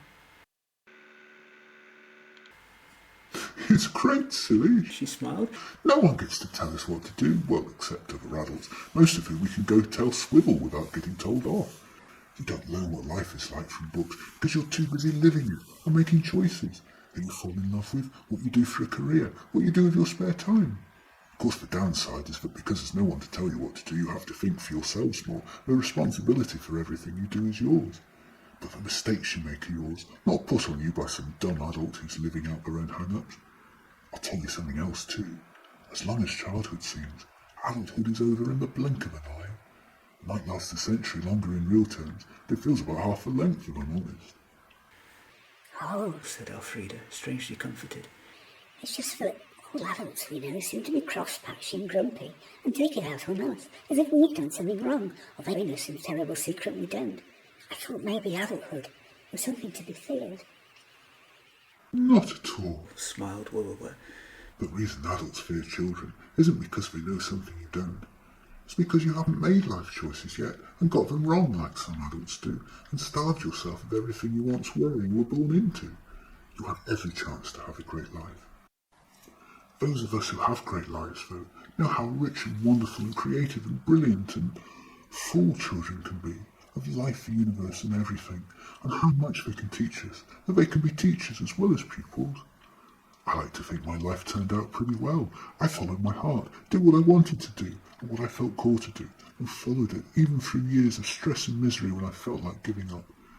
I became the foosball player I'd always dreamed I'd be. The road wasn't easy, and nor was my childhood. It taught me determination, to never give up, so I got here in the end. My childhood didn't hurt me, it helped me, as I hope it will help you. The grumpy adults, they're the ones who settled, whether to pay bills or stop their families muttering, or to keep up with their friends, or because they chickened out of their dreams. It's them who fear you, because you're so full of life you remind them that they aren't anymore. And that hurts. I see, said Elfrida, her eyes wide open. I understand it all now. For a brief moment I thought I did too, before it got away from me again. Anyway, back from Planet Woo-Woo Land, exploded Bettina impatiently. Why don't they put on this red weed bottle that it contains dangerous pathogens? Delivering Belobrat billy goats on Beach Boys album covers, we have a right to know what goes inside our bodies. Because nobody would buy it if there was a risk, said Elfrida sadly. People really knew what was going on with artificial foods and tablets, and nobody would buy half of it. But billions of blue Belobrat B-days, they have to say it's unsafe. If they say it's medication, exploded Bettina. Not if they don't say it is on the bottle. The sellers just tell you it is, said Elfrida sadly. It's the perfect con trick. How come no one knows anything about it, though? Asked Lando. In the outer universe, I mean. If this thing is so dangerous, and everyone is taking it, then surely it would have made the news. Not if whoever is making it has enough money already to buy people off, said Elfrida. Especially people in high places who can put in a good word for it in exchange for some money from it. I mean, if it does a fraction of all that shady Clandusprod and Orpheus claimed it did, then everyone would be buying it. They could have made a huge profit even before the side effects became well known. They could be making quadzillions. Perhaps they don't even know about the side effects yet, asked Robin. Nobody else on Earth seems to have linked the two, but I did. My parents went strange. After a while, all they could talk about was this blasted weed and how great it made them feel. There wasn't anything on the label about how much they should have, so they just kept taking it and taking it. You see, it was only my theory that's what was going on, because I saw it up close, but maybe not everyone made the connection I did. Were thought. We certainly need proof one way or the other. You children have been very impressive with what we've gathered, but there's nothing certain there. Did you say they were manufacturing it on another planet now? If we could only find it and get into the laboratory, we'd be onto something. We'd have some proof. I'm afraid everything else we have here is just conjecture. She looked over at me. Your notes would be exceptionally useful in a court of law, Colin, but it's still not proof. We need them to admit what they're doing in front of you, so you can record it, or we just go underground and hide, and come back again in a few months, under a different name. Is there anything we can do? Asked Elfrida. Any blood tests they could run at the Olympic headquarters or something? Woo-Woo was stood up, making a house rattle. Yes, she said. but are they able to take a sample of blood from all of you? I set off samples all the time anyway, so we've lots with me. Jake squeaked. Little scary. So Woo just patted him on the head and said he didn't need to take part. The rest of us did though. Soon she had 9 vials of liquid, some red, some green, some black, some white, some rouge. Woo rushed off to the Olympic village, locking the door behind her. Before we had time to even get our sticker books out, she was back again, looking pleased with herself. Good news, She said. I dropped the blood samples off and asked them to rush them through for me by tomorrow as a special favour. We should have our evidence tomorrow. It's all going to be all right now, children. Yippee! Yelled Bettina, while XXXX got up and danced with Woo and the rest of us cheered. At long last, after so many difficulties, it seemed as if something was going our way at last. Surprisingly, though, this thought made us sleepy rather than joyous. Was this what becoming grown-up meant, I asked myself? Was this what worrying did to you? Woo noticed Hermione yawning, perhaps not realising that this was a regular occurrence. You all look tired out. Why don't you all sleep here tonight? We'll work out what to do in the morning. I worry about your digestion with all this stress and worry going on, though. It's not good for you. Is there something we can do to take our minds off things? Story. Squeaked Jake automatically. We take it in turns to read one out to each other. He explained to Woo. They could be quite good, especially the scary ones. Whose turn is it tonight? Archelaus pointed at XXXX. Me? He said. I can't really think of anything good to tell you. I'm not the best at telling stories either. Only recipes. Maybe I won't tell it very well. That's all right, said Lando. All stories are gratefully received by this class, however they're told. How about JJJ and the Giant Peach? Asked Woo. Smorgasbords and Amazons? The Lemonhead Master? Parry Hotter and the Crumpets of Doom? There are lots of good Doosbury ones. You must have a favourite, XXXX. I know, Said XXXX, settling down. Let me tell you about the adventures of the fishing chair. Oh, that's a good one. Said Woo, sitting down to listen. Jake on a knee. XXX continued. Once upon a time, long ago when recipes were even more plentiful than they are today, and the land was filled with magic, a Doosbury Giant named came across a chair that was being thrown out by a baker who lived down the road and happened to be an elf. He made the loaves of bread and bagels rise by magic, but no one else knew how to replicate. It turned out he was using elf-raising flour. This chair annoyed the elf, though, because it had a sense of humour, and liked to trip him up every time he was making a pie. So the elf threw the chair out and rescued it. This wasn't just any chair, though, but one that came with a secret. Late at night, when the world was dark and everyone was asleep digesting their suppers, it would grow big green wings and fly down to the river where it would catch fish. One day, couldn't sleep because he'd eaten too much cheese before bedtime, and he happened to notice a breeze caused by the flapping of the fishing chair around his ankles. So he hopped on the chair without it noticing him and got taken to the river. Splosh! He ended up going in head first.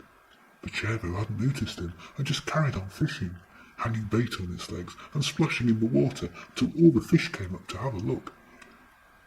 I probably ought to tell you that fish on Doosbury Giant are much bigger than the fish on any other world, mostly on account of the lemonade lakes they swim in. Anyway, the chair caught them and decided to eat them, but the fishing chair's mouth was at the very top of its wooden beams, and as hard as he tried, he just couldn't get the fish up at it. The fishing chair got sad and began to cry, but sat up in the water and said, "Don't cry, chair. For one thing, you are making the lake bigger and diluting all the lemonade so it doesn't taste as nice. What can I do to make you feel better?" The chair looked up at the Doosbury Giant, who had always been kind to him, and explained that it was his birthday, and for one day every year he could come alive and eat whatever he wanted, but no one ever made any food for him to eat. Said, "Don't cry, little chair. I didn't know it was your birthday, because I didn't know chairs had birthdays. Please help get me back to my house, and bring the fish with you, and we will have a party together. I will call all my friends. We will all have jelly and ice cream."